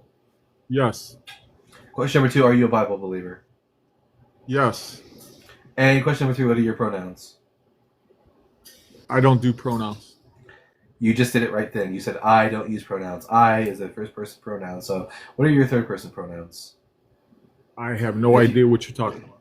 I don't do. You don't know what you don't know what third person pronouns are? We learned about this in the 6th grade. Yeah, but I don't do that talk in that language though. You know what I mean? Yes, you do. You speak English. This is the English language. So what are your But third person pronouns? I'm just a human being. I don't talk in pronouns. Yes, you do. You just talked to the pronoun just now. You said I don't speak in pronouns. I is a pronoun. Okay, then I. Oh no, that's your first person pronoun. What are your third person pronouns? Listen, that sounds really bizarre. Listen. If you want to talk to me, you have to answer the question. I don't know what you're talking about, man. Why don't we talk the Bible? That's what you. Dude, you don't. Okay, here I'll educate you then. Third person pronouns include the words he, him, she, her, they, them. Which one of these do you prefer to go by? All right, I'll do he, him. All right, there you go. I'm Dalton the Bible guy. I don't believe in the Bible. Why should I believe in the Bible? Well, there is no scientific validation why you should, if that's what you're looking for. Agreed. It's Also, no historical validation. well, I'm not even going to go there because none of us lived back then. I mean, it doesn't Why matter. I think you should believe is only if you are seeking for the truth. If you're All seeking right, for well, what is the truth, can you demonstrate that the Bible is true? And by true, I mean it comports to reality? the Bible is spiritually discerned. It doesn't comport with the five senses only. Is that your long roundabout way of saying, no, I can't demonstrate that it's true? I told you that the Bible is not scientifically provable. I didn't ask So if it was scientifically provable. I mean, you can just do basic history, or, like, for example, could you demonstrate that Jesus was the Messiah? absolutely not. Okay, None then of why are you up here? Well, because I'm trying to help you understand, and unless you understand this route that I'm going to take you down, you'll never understand it ever. That I need the magic decoder ring of the Holy Spirit in order to understand the Bible? No, Yeah, no, I don't care about that. don't presume that's what I was going to say. The bottom Unless you're line gonna, is, unless you're going to, if you're going to say, all right, if you're going to make some you're bullshit trying to that, teach me how to yeah, talk. You're yeah, trying to whatever. teach. Anyways, You're asking a yeah, question and then you're answering it. yeah. Anyways, so unless you're basically saying that unless I have like spiritual eyes to There you see, go again. I'm not going to There be you able go. to. Is that not There what you you're saying? go. You're the arbiter of truth. You're asking a No, question, then you're I'm just answering it, asking and if then you you're can demonstrate. presuming that that's what I was going to say. I'm just asking if you're able to demonstrate your claims, or if you're just going to make And I'm claims. gonna answer that, but you keep interrupting me. Fine, give me the You demonstration that the Bible you is got to true. have better impulse control. You can't Mm, can't Don't talk act to me. like if you're gonna have civil dialogue. Don't talk to me about impulse control. Christians are not exactly the most self-controlled people on this Yeah, app. but So why are you doing it then?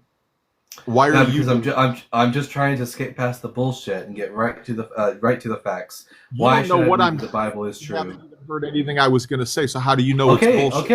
Okay. Stop giving me the fucking meta. No one wants to hear it. Tell me why I should believe the Bible is true. All right, just be quiet for a second, and I'll tell you. I'll be very brief. No, you don't. No, you don't get to tell me to be quiet on my app. Does the app say affordable at the top, or does it say the Bible guy? Okay, you're Right, in but my you don't. house. You don't get to tell me when to talk or how to talk. All right, this is We're my either app. going to have a This is civil my dialogue, house. or we're not going to have no dialogue. Yeah, listen. You can either It's give me civil. you can either give me the evidence or fuck right off. What's it going to be? Listen, fat ass, you don't want to know anything, All so right. I'm exiting. Typical Christian. Everybody, look at that. That was a Christian. That was a Christian man.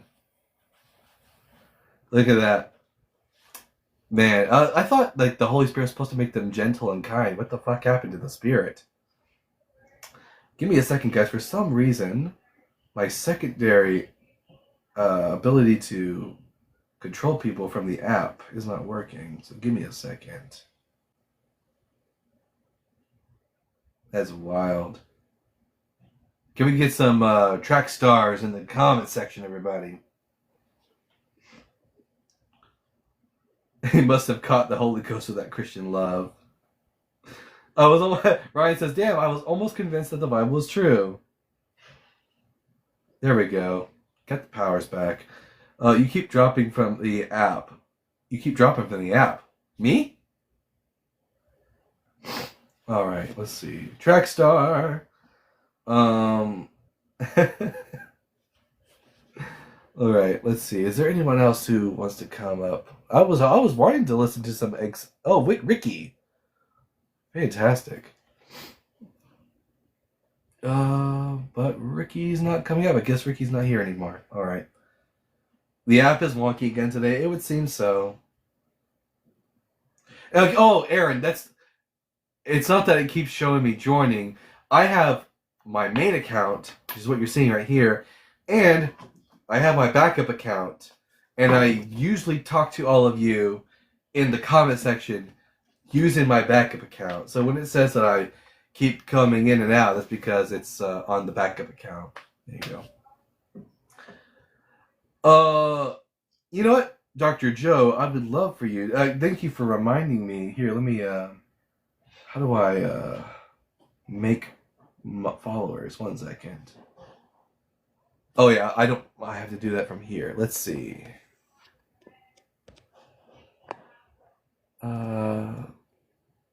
Add moderator. Yes. And there, I bestow upon you the powers of moderation. So here's the rules as a mod. The only things that I want people to be muted for is if they're spamming, or writing in all capital letters, or using slurs against other people, or just using slurs in general. And I only allow one up at a time. So there you go. You have been initiated. Let's see. Did you know unicorn was mentioned in the Bible 3 times? Yes, in the King James Version Bible, unicorns are mentioned. And the reason for that is because there is a creature in the Bible called a re'em in Hebrew, which is probably most likely a reference to the aurochs, which is a type of ox. It actually had 2 horns. But when the authors of the Septuagint translated re'em into Greek, they used monos. I forgot what the Greek word was. They used a Greek word which means 1-horned, because they misunderstood what the re'em was, which led to later on the word unicorn. So some people have suggested rhinoceros, but most scholars are convinced that the re'em is referred to the aurochs, which is an extinct species of ox. All right, we have Ava coming up to talk with us. Ava, I'm going to ask you the same 3 questions I ask every single one of my guests, irrespective of who they are. Question number 1, are you at least 18 years old?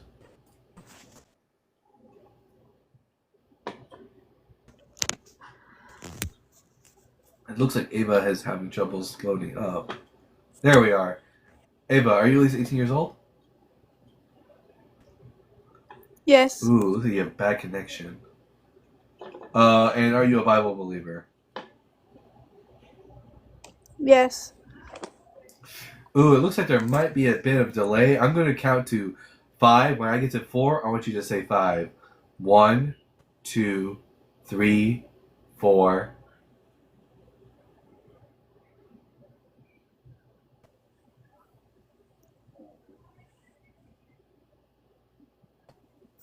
All right. It looks like, here, let's try. I think you have a bit of a bad connection. You came in with 1 bar. Come back when your internet's better.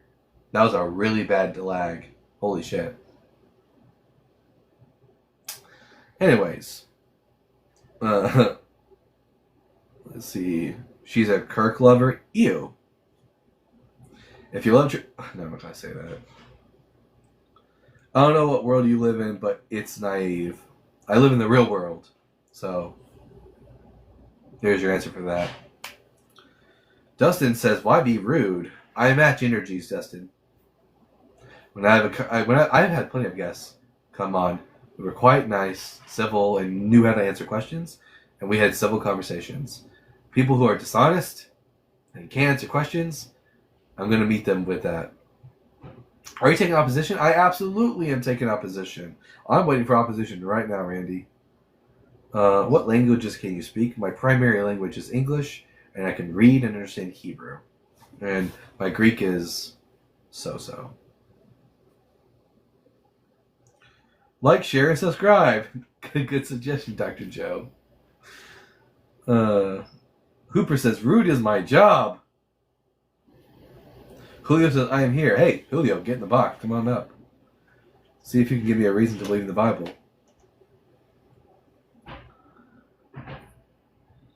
Let's see. Oy vey. Oy vey. I keep using the words like that. I asked that wrong. Are you taking atheist? No, I'm only taking opposition. Alright, we got...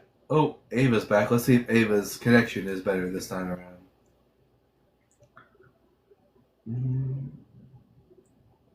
And they...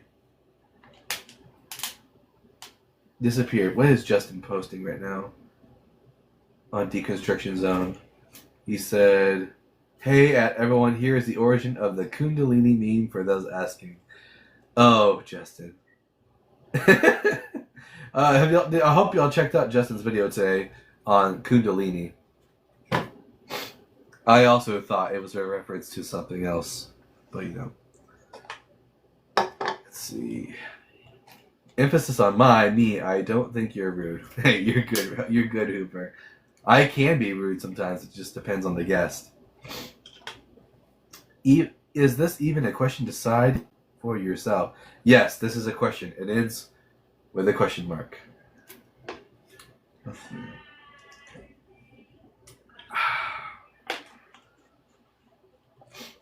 He made a video about mouth stuff.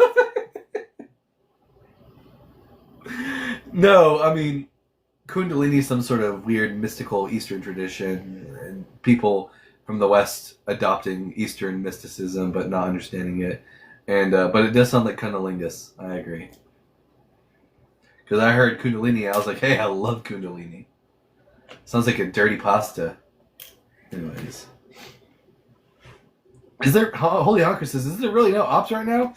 I guess so. Look, there's 133 people on the live right now, and yet no opposition. So look, I'm gonna keep doing this at least until 7 p.m. So we got another 50 minutes of being live. We'll see if we get any ops. If not, I can just sit here and read y'all's messages, and we'll just shoot the shit.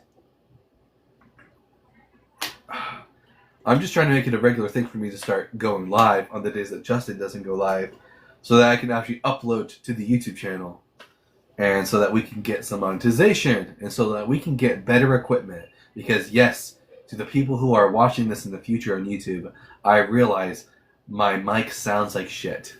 We're currently working on that. Justin has sent me a microphone in the mail, and it should be coming maybe in the next week or two. We'll see.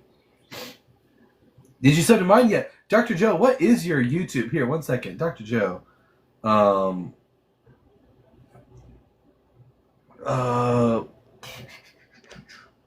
Here.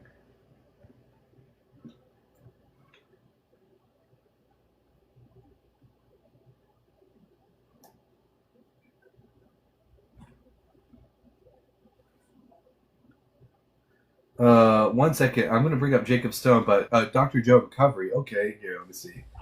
One second, Jacob. I just need to check something out on the YouTube. Dr. Joe Recovery. Channel. There we are. Subscribed. I am subscriber number 123. And anyone else, go and subscribe to Dr. Joanne Ketch, Sober Coach for Professionals. Absolutely. We need to all support each other. Okay, Jacob. You have a lot of background noise, Jacob. Are you able to go somewhere a bit quieter? Or maybe it's the problem is with your mic, maybe? I was checking my volume button. Is it better now? Ooh, it is very hard to understand you. Hold on, bro. Give me 1 second.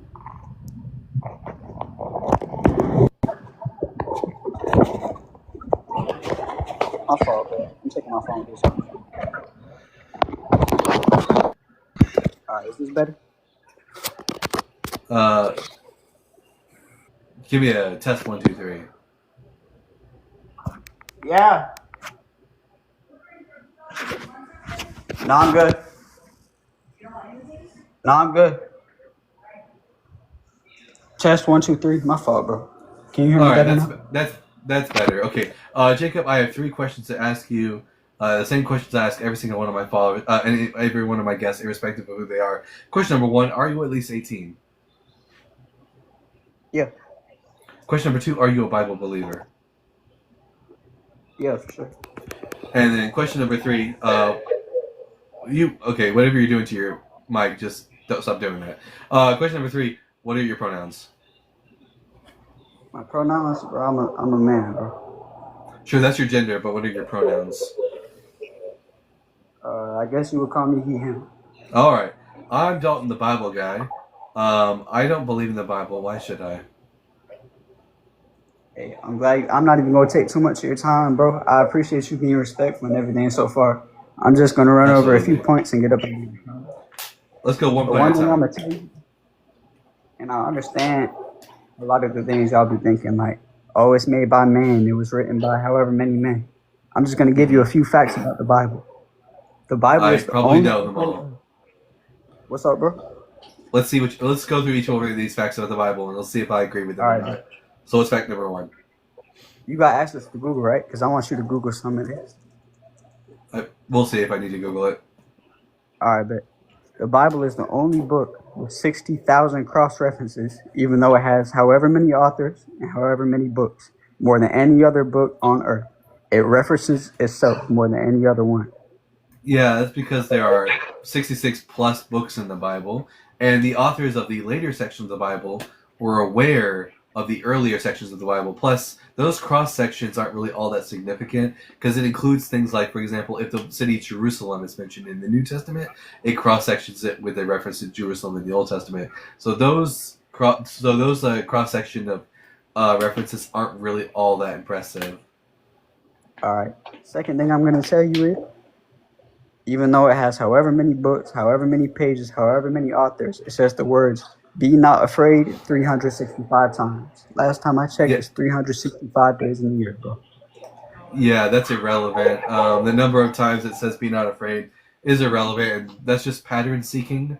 Humans are very good at seeking for patterns.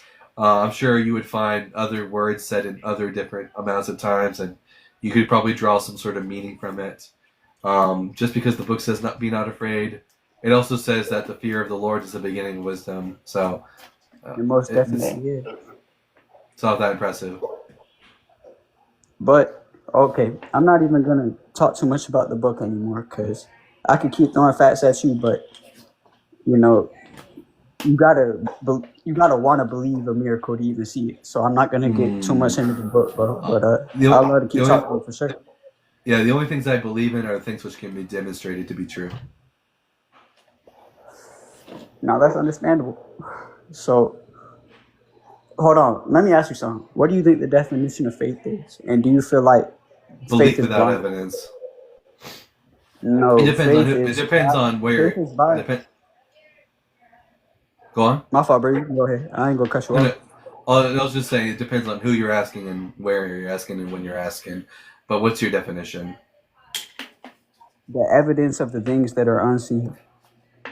Yeah, well, yeah. You're saying that faith is itself the evidence of things which are not seen. In other words, that you're the evidence that these unseen things are real is your faith, and that's a meaningless statement. It's meaningless to you, I think, because you ain't ever tried to see it. You ain't ever No, asked to see it. I'm an ex-Christian. Oh, for real? Yeah, I spent the first 20 years of my life as a Christian. And That's you why never, my and I fault, never bro. what? But you never got to see God work in your life, bro, in 20 years? Like, you already No, had a there, relationship? no, there. Well, I believed I had a relationship, and there were lots of things that I interpreted at the time as being messages and word of God. But hindsight is 2020, and I now recognize that humans are quite prone to seeking patterns and seeing connections where there are none. Nah, I've definitely thought that same way, bro. Like, I prayed, asked to see God while I was listening to a song called Change My Ways. It wasn't even about God, the song. As soon as I was listening to the song, as soon as he said, remember back when times were hard, we pray for better days, I looked up in the sky and I saw a cross. It was a miracle right in front of my eyes, bro. And I was I still would kind of call. doubting. I was just I looking would. for that. I was just looking for That's not really all that. that miraculous, though, is it? Like in the Bible, miracles are actually something which defy like any explanation. Like Moses spreads the sea, or men who are actually crippled and can't walk or are able to walk, or people who are dead coming back to life. Seeing shape in the people see all kinds of I'm shapes not even. in the clouds. That's I'm not not really even gonna. miraculous. I'm not gonna even too much bring up my personal experiences because you know, as far as you know, I could be lying, or as far as Correct. you know, I could. But bro, I do just want you to try to look around a little bit, bro, and see because they happen I everywhere, do every day. I do that. I do it. I look around all the time, and I never have seen a bona fide miracle. All right, I'm trying to think of what to say to you, bro, because I feel like you've been hurt a little bit. Like you was raised as a Christian when you were a No, child. Nope, wasn't hurt at all. I actually quite enjoyed my time in church. For You know real. why I So, became an atheist? why what's up, bro? Because I read the Bible. What? That's interesting, bro. But what in the Bible really kind of pushed you away? Yeah, the Bible is scientifically and historically inaccurate and contains lots of contradictions.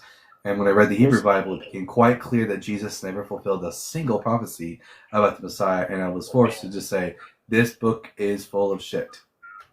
We have more historical evidence of Jesus' life, death, and resurrection than we do of Alexander the Great, bro. So the history No, that's part, no, that's absolutely not true. So our main information on Alexander the Great comes from Plutarch, and Plutarch got his information on Alexander from Ptolemy the First, who was an actual general of Alexander the Great. We don't have any eyewitnesses for Jesus that record his life because we actually don't know who wrote the Gospels. They're actually anonymous. I don't know where you get that from. The last thing I might That's even scholarship. the last thing I'm even say about history is what year is it, bro? It depends on what country you're in. Yeah, If you just dodging the truth now. But No, I'm no, off the because history. no, Now, Jacob, there's one more because thing I no, want. No, go ahead. Jacob, we're going to address this because this is the least convincing argument. It's my least favorite argument because, in my opinion, it is the stupidest argument, the calendar argument. The reason that we call it 2025 is because we live in a Western country. The Americans originally came from Britain. Britain was a Christian country, and the reason Britain was a Christian country is because of the Roman Empire. And the reason the Roman Empire was Christian is because Constantine chose to become Christian because his mom was Christian. It was circumstantial. It has nothing to do with not Christianity is true. It just means that we have a history tied to the religion. Doesn't mean the religion is true. If you went over to a Muslim country, they don't think it's the year 2025. They have their own calendar system based on Islam. If you go to Israel, they have their own calendar system based on their religion. And same with many countries in Asia. So the calendar argument is the worst argument. I don't think it's a coincidence that we live in the greatest country on earth, and this country was founded on biblical principles. First and foremost, no, this country was not based on biblical principles.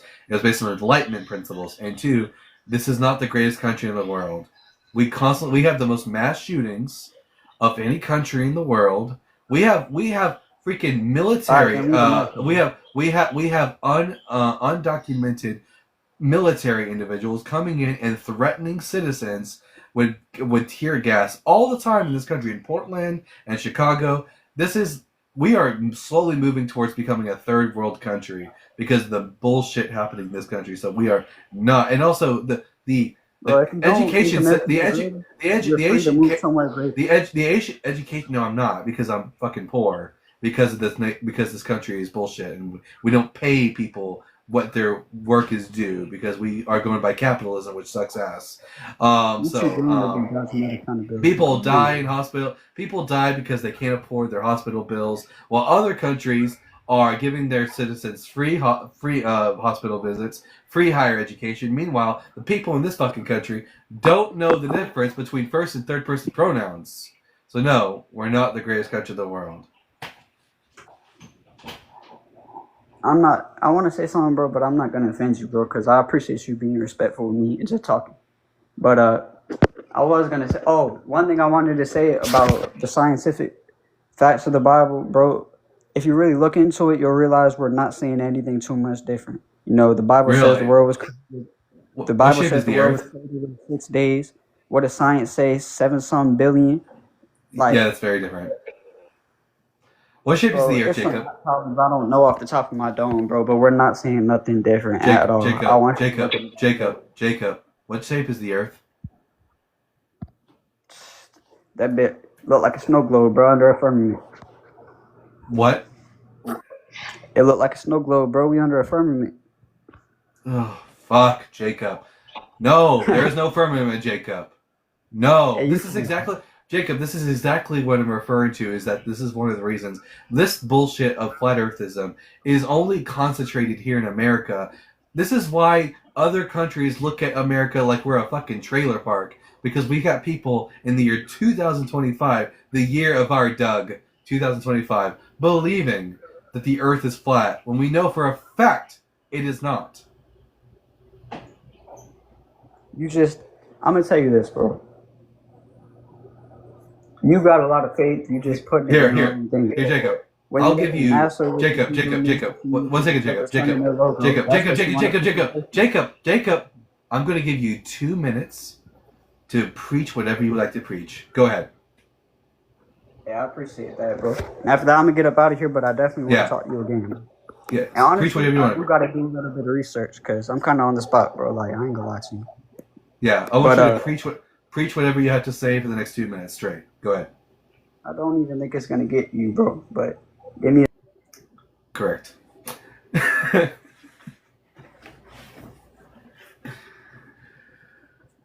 Gee whiz.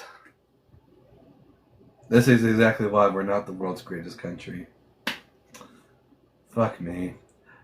Hey, Jaron.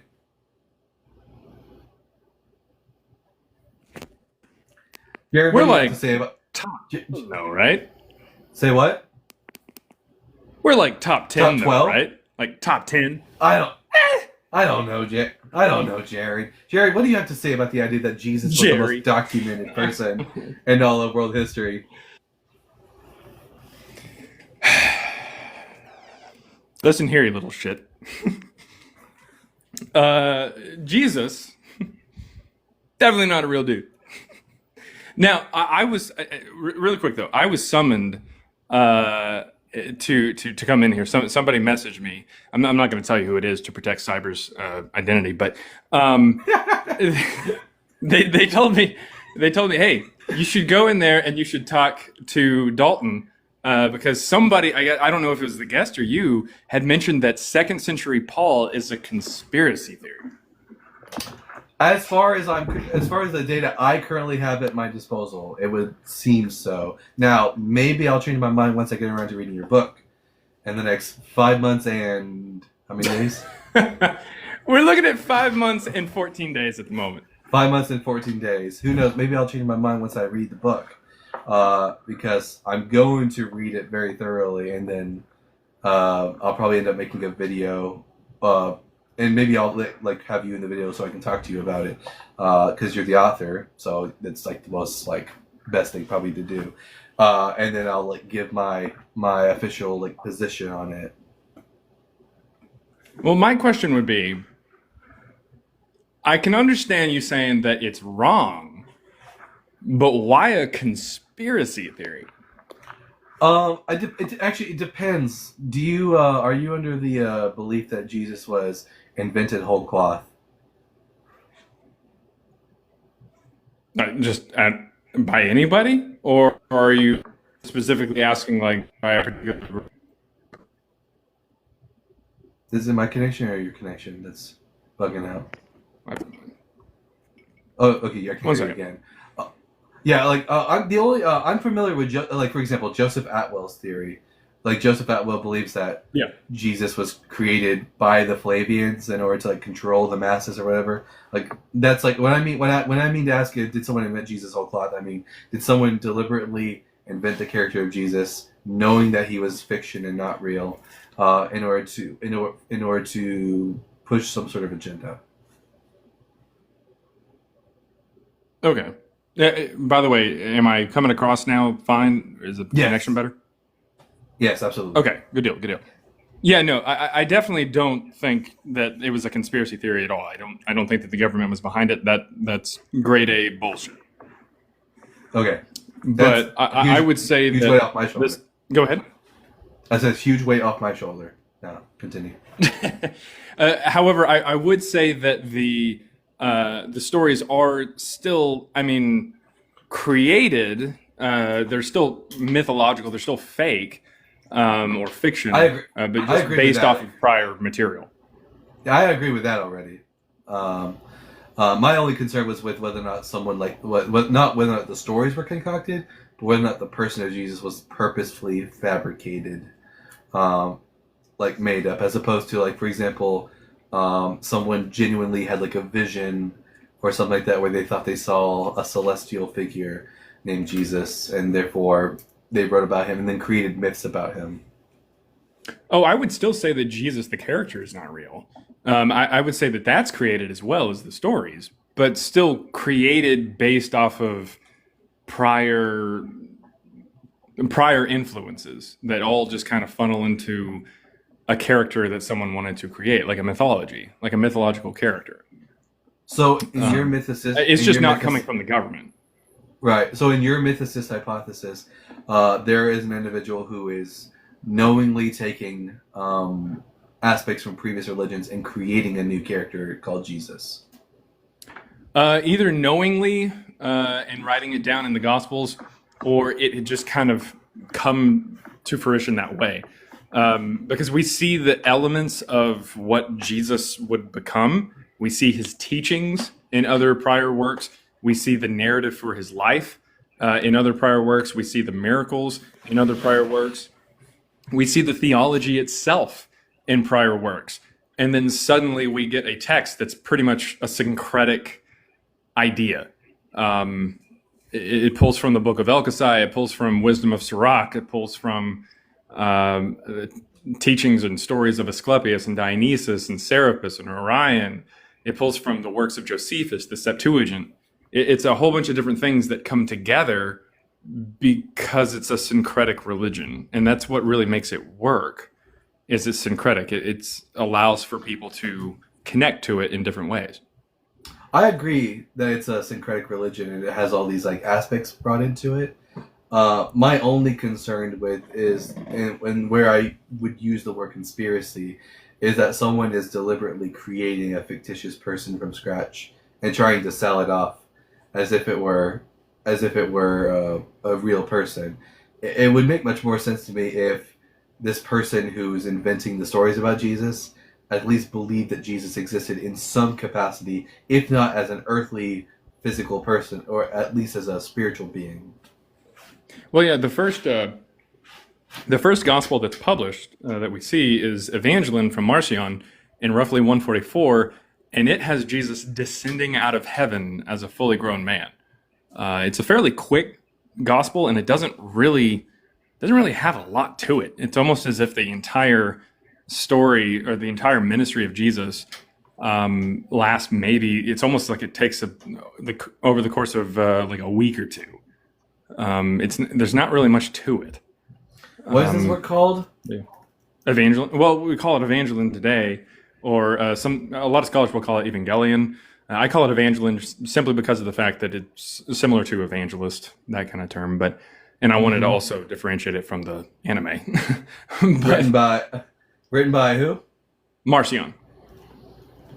Or at least published by Marcion.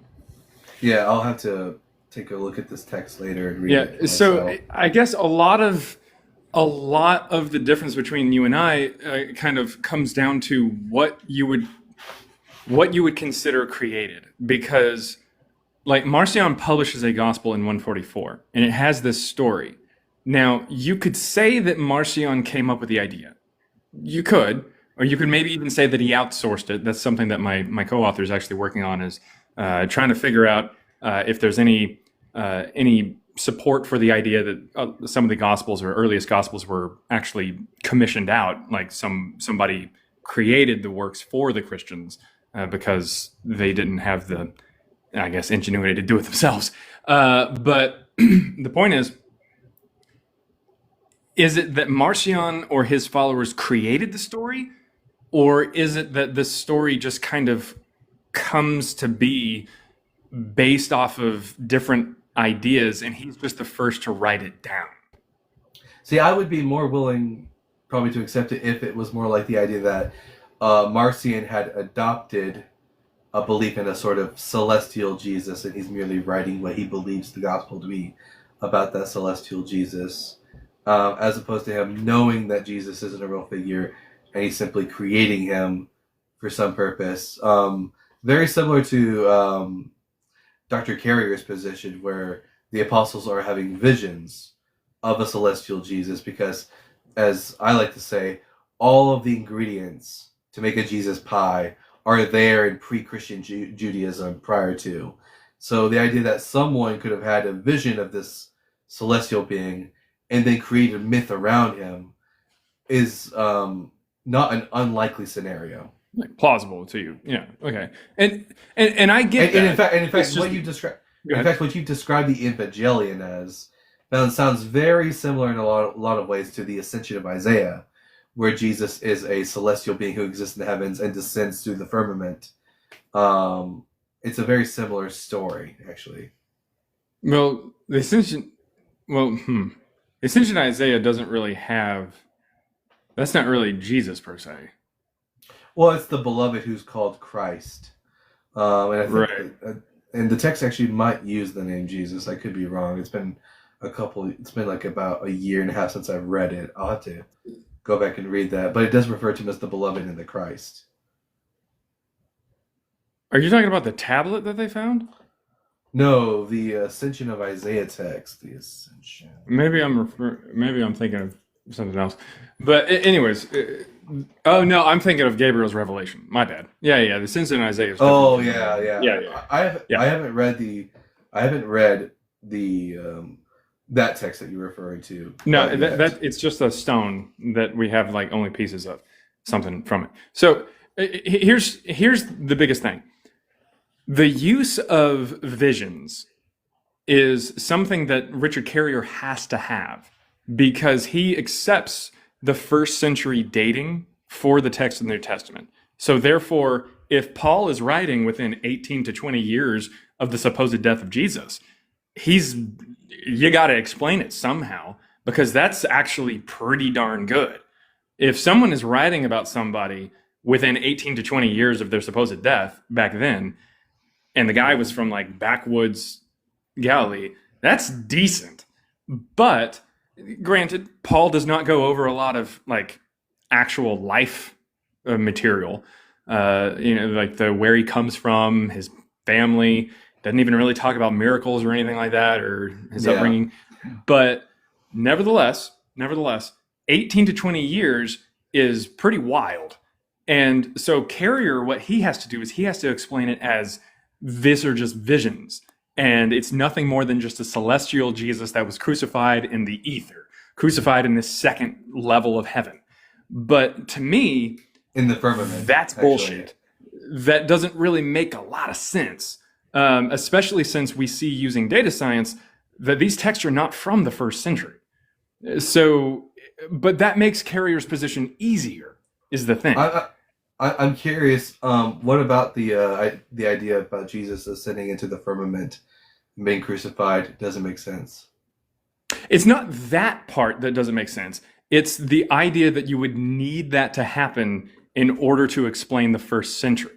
So, in other words, when Carrier takes a look at what he deems to be authentic Pauline material, and not just authentic Pauline material, but also first century material.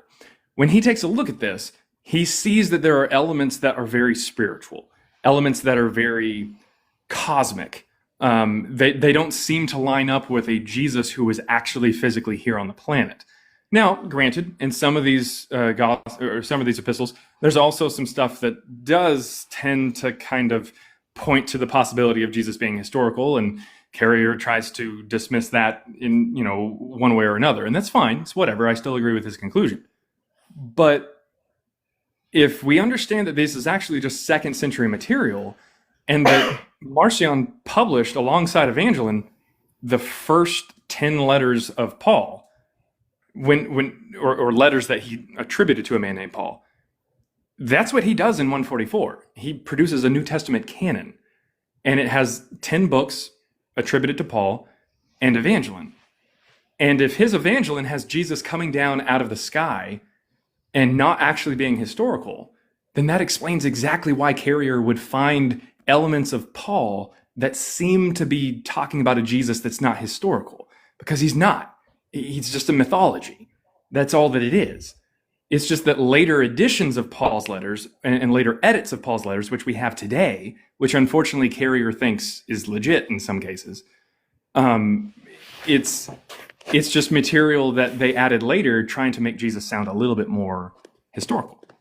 Like, we can see the edits is the problem. The vision thing, the idea that the apostles had a vision is only a requirement. It's only a requirement if you accept first century dating for the text. Other than that, it's not necessary.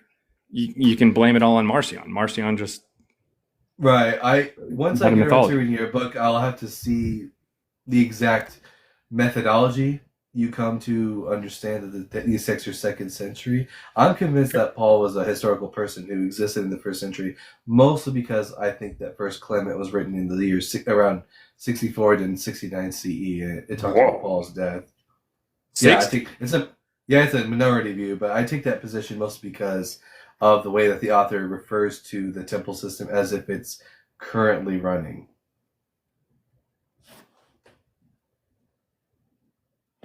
Huh. Okay. It's the same reason why it's the same reason why I place Hebrews in the same time period in 60 CE. Those are the only, like, besides Paul's authentic letters, those are the only works from the New Testament that I place, and also First Clement, which is not New Testament, prior to 70 CE, because both Hebrews and First Clement seem to speak about the temple system. They presuppose that it's up and running. They talk about it in the present tense instead of like the temple which was. Right. Huh. Interesting. Well, I can tell you. I'll tell you Go this: ahead. when we get around to actually discussing your book in detail, I'll definitely like write all this down with more detail.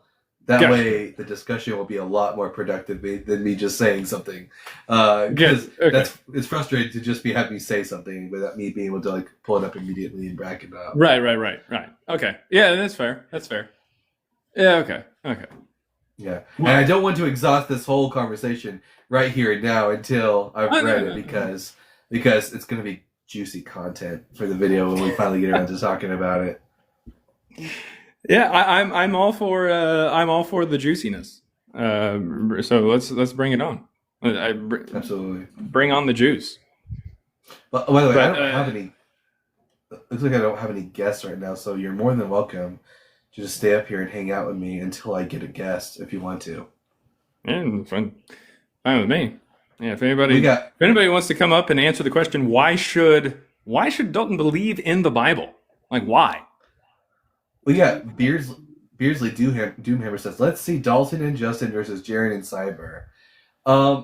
That is not a bad idea, actually. I think that would be so much fun for all of us involved. If I do debate with someone, it needs to be my co-author. Oh, I mean, that actually makes the most sense, to be honest. What's your co-author's name? Matthew. Matthew, that's right. Yeah, it would be Jaron and Matthew versus Dalton and Justin. Who knows? Maybe sometime next fall or winter. Maybe we'll talk about doing that after I've gotten around to reading the book and digesting it thoroughly, and depending on whether or not I end up believing or disbelieving in the content of the book based on my research. We'll see about that. Lou says, do a charity stream for it or something. Ooh, that's a good idea. If we ever do get around to doing that, a charity stream would be absolutely beautiful and perfect. Yeah, I'd be down. I would say it sounds though that you are pretty open-minded about this kind of stuff. Honestly, I would be kind of shocked if you read the book and didn't come across like at least changing some of your views on different things. To be honest, not tooting my own horn, but like it's pretty thorough on this particular topic of like dating this stuff. I would say there's a lot of things that you and I probably already agree on. Like, right. I already agree that Luke and Acts are second century. I also agree that the Gospels are mythological, and they're not actually talking about anything if Jesus did exist, anything the historical Jesus ever actually said or did.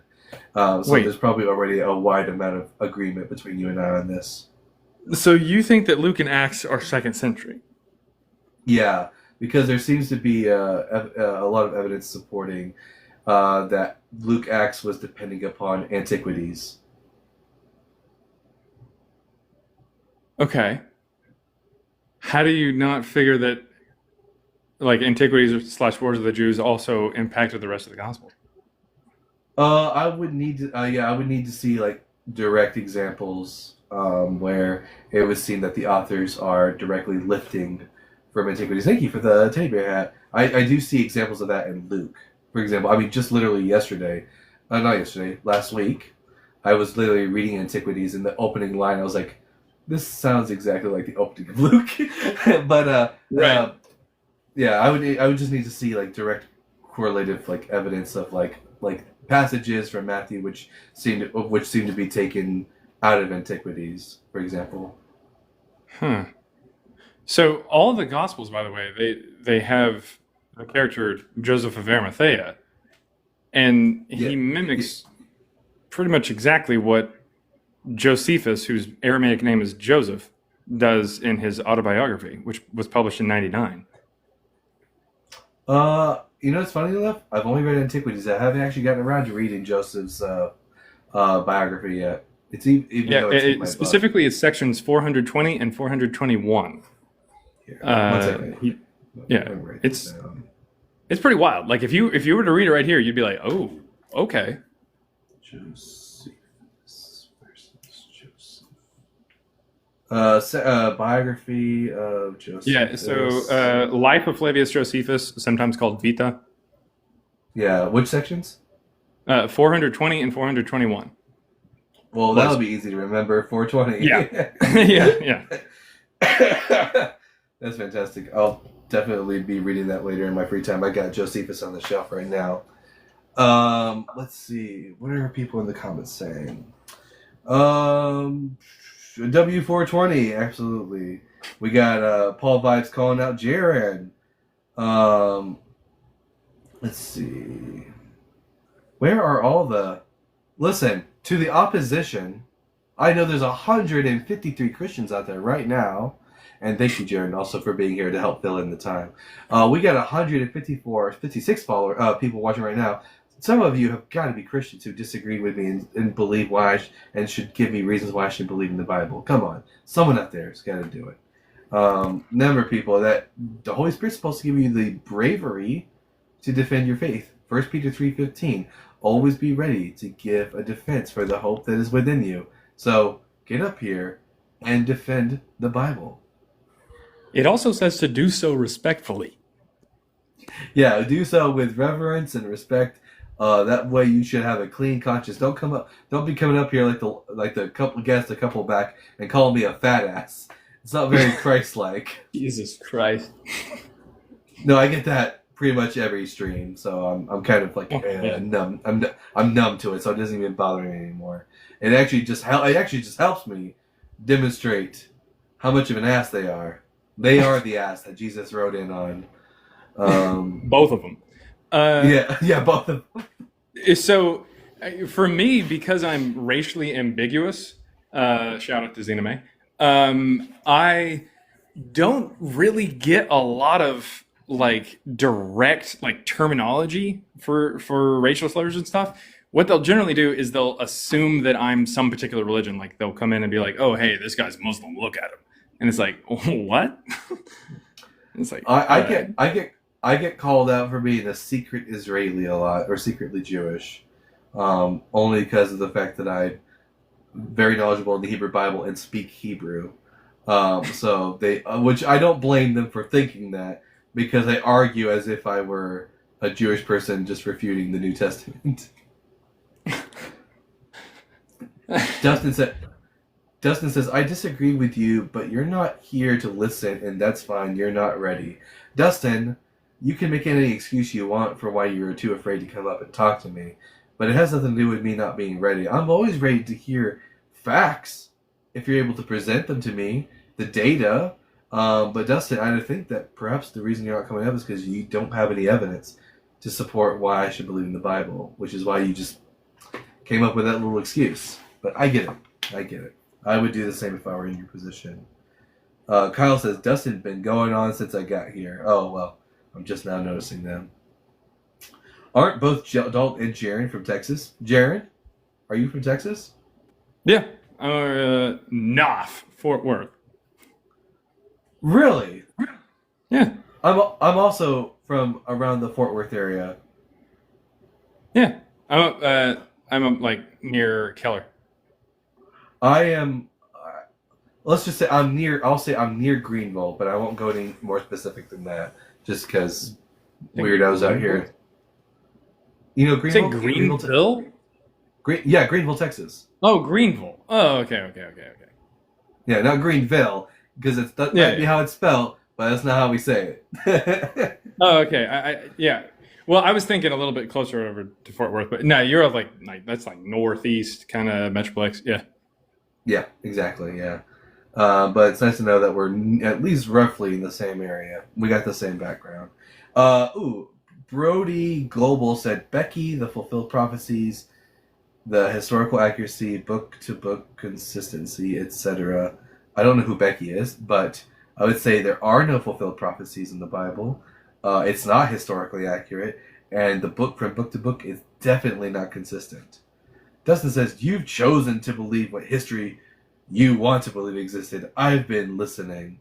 No, I didn't choose to believe in the history presented to me. We don't choose our beliefs. You're either convinced of a proposition or you're not convinced based on the available data. I didn't just choose to believe in like typical secular history. It's just that the data seems to support that. The fact that you can't demonstrate that Belshazzar was the son of Nebuchadnezzar isn't my problem. It's yours. Oof. I thought he meant Greenville Avenue. Don't know what that is. Yeah, neither do I. Let's see.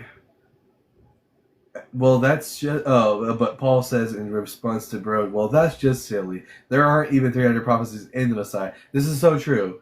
Oh, actually, I got someone wanting to come up. We got Thoughts with Mike Ryan.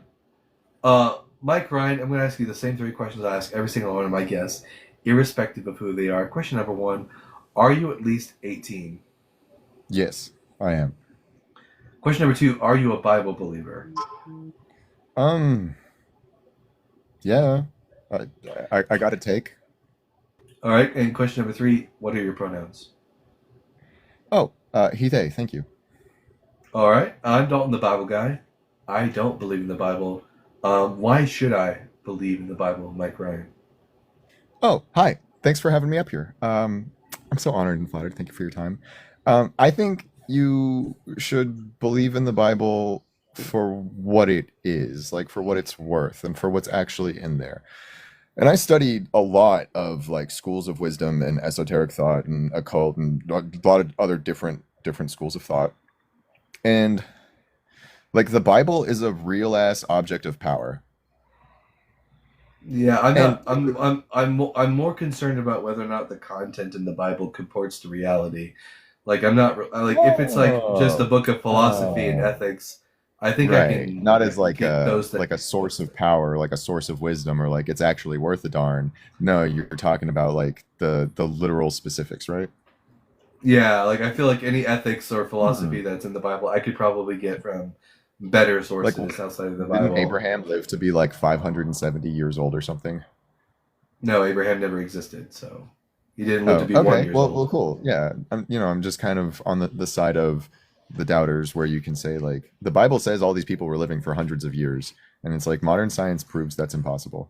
So, I'm not saying, or I guess my take isn't to take the Bible literally all the time, or to take it metaphorically all the time, but it is like weirdly powerful. Like it's a real thing that matters a lot if you look at it in the right light. Like if you squint your eyes and tilt your head just right, like you'll see the magic. And there's magic there to be seen. And that's my take, is that there is like real awesome stuff there. I Just mean, influence. I don't think of the In Bible as any prison. different. Yeah, I don't think there's I don't think there's a lot in the Bible. Like the Bible is no different to me than any other ancient text in the ancient world. It just happens to be the most popular one today because Christianity became the dominant power in the West. But again, I'm not really interested in the Bible for that reason. I want to know whether or not I should believe the Bible is true in the sense that David existed and he was the king of Israel and he killed Goliath. That the Jewish people were freed from from Egypt in the Exodus, and that Jesus was the Messiah.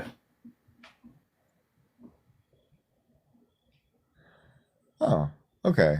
Well, as like someone who has found peace in that religion, like I'm staunchly Roman Catholic, like going to church, volunteering, all the good stuff. Feeling at peace with the Lord. My faith helps me find You comfort. don't get you don't give your money to the Catholic Church, do you? I don't have a lot of money, but like if they're doing something with it, like if the priest needs to eat, or like if they've got a fundraiser, like I'll shell I out. would. But I don't like tithe. I would say I would not offer any money to the Catholic Church because they're a criminal organization. Yeah, wherever you get a big old pile of money, you're going to get corruption. Yeah, well, I mean, when it goes all the way to the top and the Pope is moving around pedophile priests, that's not something I would ever want to support financially. Yeah, But it looks like there's a lot of bad that happens. That's true. but it looks like you don't really like believe the Bible to be true in the sense that I'm asking. So I think we're gonna move on. But Mike, Yeah, Ryan, thank you for your coming time. on. Thank you so much for your time. And please enjoy the stream. Have a great night. Thank you. All right, next, we got probably our last guest with that, Scotty Too Hottie, a returning guest. Scotty Too Hottie. We know you're over 18 years old, that you're a Bible believer, and you go by he/him pronouns. So, Scotty, you know me, the Bible guy, don't believe in the Bible. Scotty, do you have any reason for me today why I should believe in the Bible? Just like if you don't, you're gonna end up in hell, alright?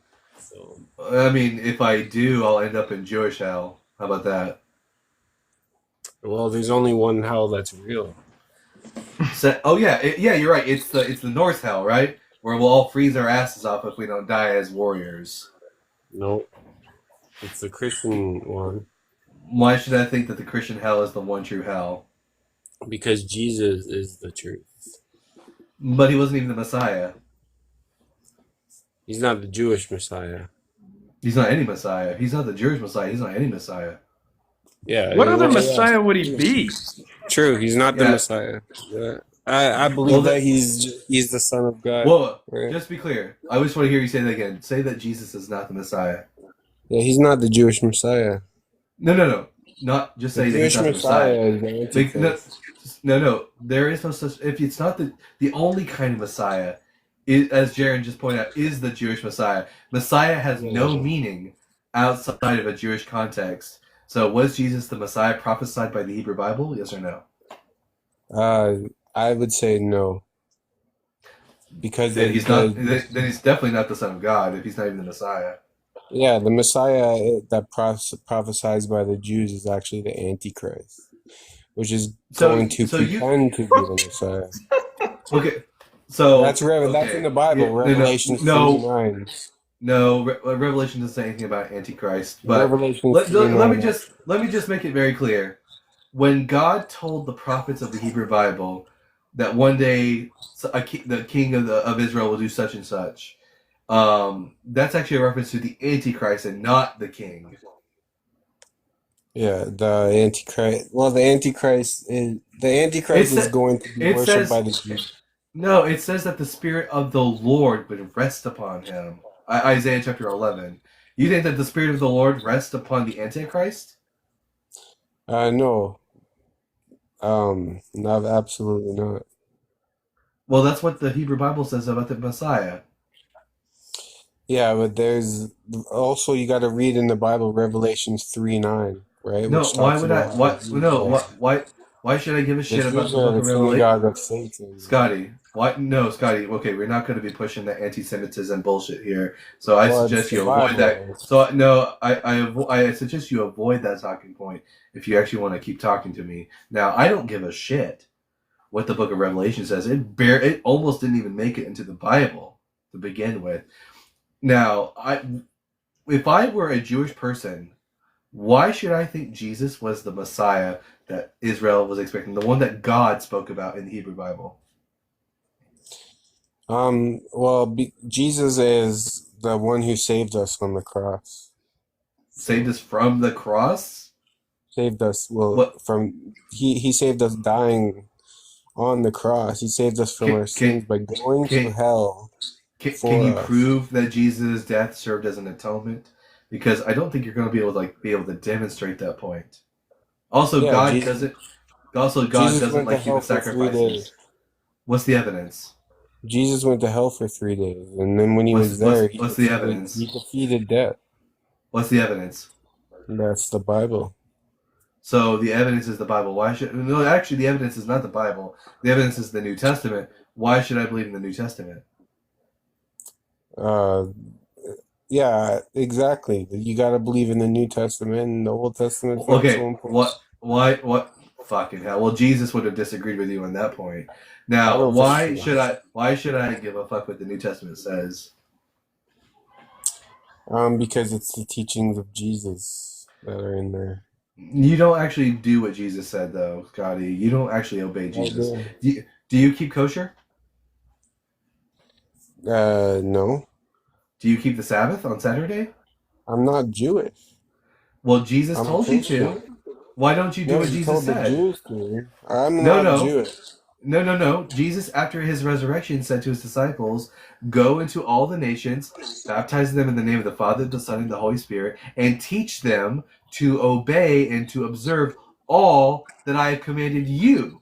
So when Jesus commanded his apostles to follow the teachings of the Pharisees, and that not one jot or tittle will pass from the Torah until all is fulfilled, and to tell his disciples to go and teach everyone else to observe that, you don't actually do what Jesus said. You actually Yeah, listen to Jesus said Paul, it not doesn't Jesus. matter what you wear. You Jesus know. did say that. Yeah, I'm not a Jew. I don't need to go by Jewish law. So you don't actually do what Jesus said, is what I'm hearing from this. No, I You don't do give a what fuck. Jesus said. No, because Jesus told I you to don't observe do the law. what the Jews No, say. no. Okay, Jesus was one of the Jewish people. First and foremost, he has taught you to observe the Mosaic law. So you don't actually give a fuck what Jesus said. Could you open Matthew chapter 23, verses 1 through 3 for me? Can you just tell me what it is? Sure. It says here, let's see, let me pull it up. Matthew 23. This is Jesus speaking to his disciples.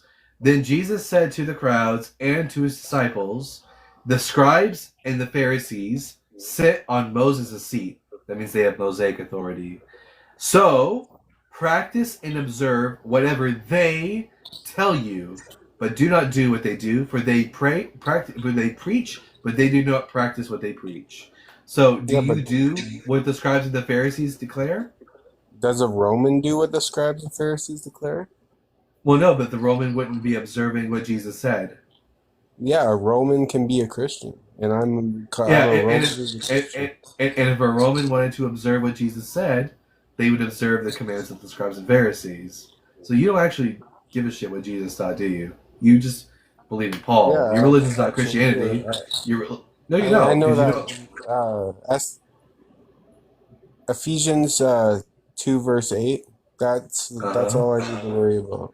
Yeah, you believe in Paul. You don't believe in Jesus. I can quote Jesus to you all day, but then you'll just respond with what Paul said, because you're actually Paul's follower. You're not Jesus' follower. Yeah, If you were Jesus' follower, Paul knows what Jesus said because Jesus. no, he spoke doesn't. to him. No, he has no Jesus- evidence. What's the evidence that Jesus spoke with Paul? Jesus spoke to him when he was blind in jail, What's the evidence that that's true? and many other times he Jesus. spoken. Yeah. I don't want you to reiterate what you believe. I want you to give me evidence for what you believe. Why should I believe that Jesus really spoke to Paul as opposed to Paul having a fucking psychotic break? I trust that he went against everything and that he got killed. He went against everything, including Jesus. But that's all the time we have for today, Scotty. You need to read your Bible. Go home, read your Bible. Jared, thank you for coming up today and spending some time with me. Everyone, make sure you follow Jared, subscribe to his channel so you can go watch his lives. And also, I'm going to shill for a moment for a friend of mine. 1 second. I have a friend named Dr. Blitz. I'm sure everyone here knows Dr. Blitz. And Dr. Blitz is actually starting a new channel called Dr. Blitz Debunks. Here's a picture of the channel. Go and subscribe to Dr. Blitz's channel. Watch it, comment, like it, and share it. We need to, his videos. Most of them are even getting plus 1,000 views, which is so messed up. Which doesn't make any sense because his content is so fucking awesome. So if you love me and you love my content, go and watch Dr. Blitz's videos. And also, if you haven't already subscribed to my YouTube channel, It's in the link and in the bio. With that, I've been the Bible guy, and don't forget, people, to keep reading. Y'all have a good night.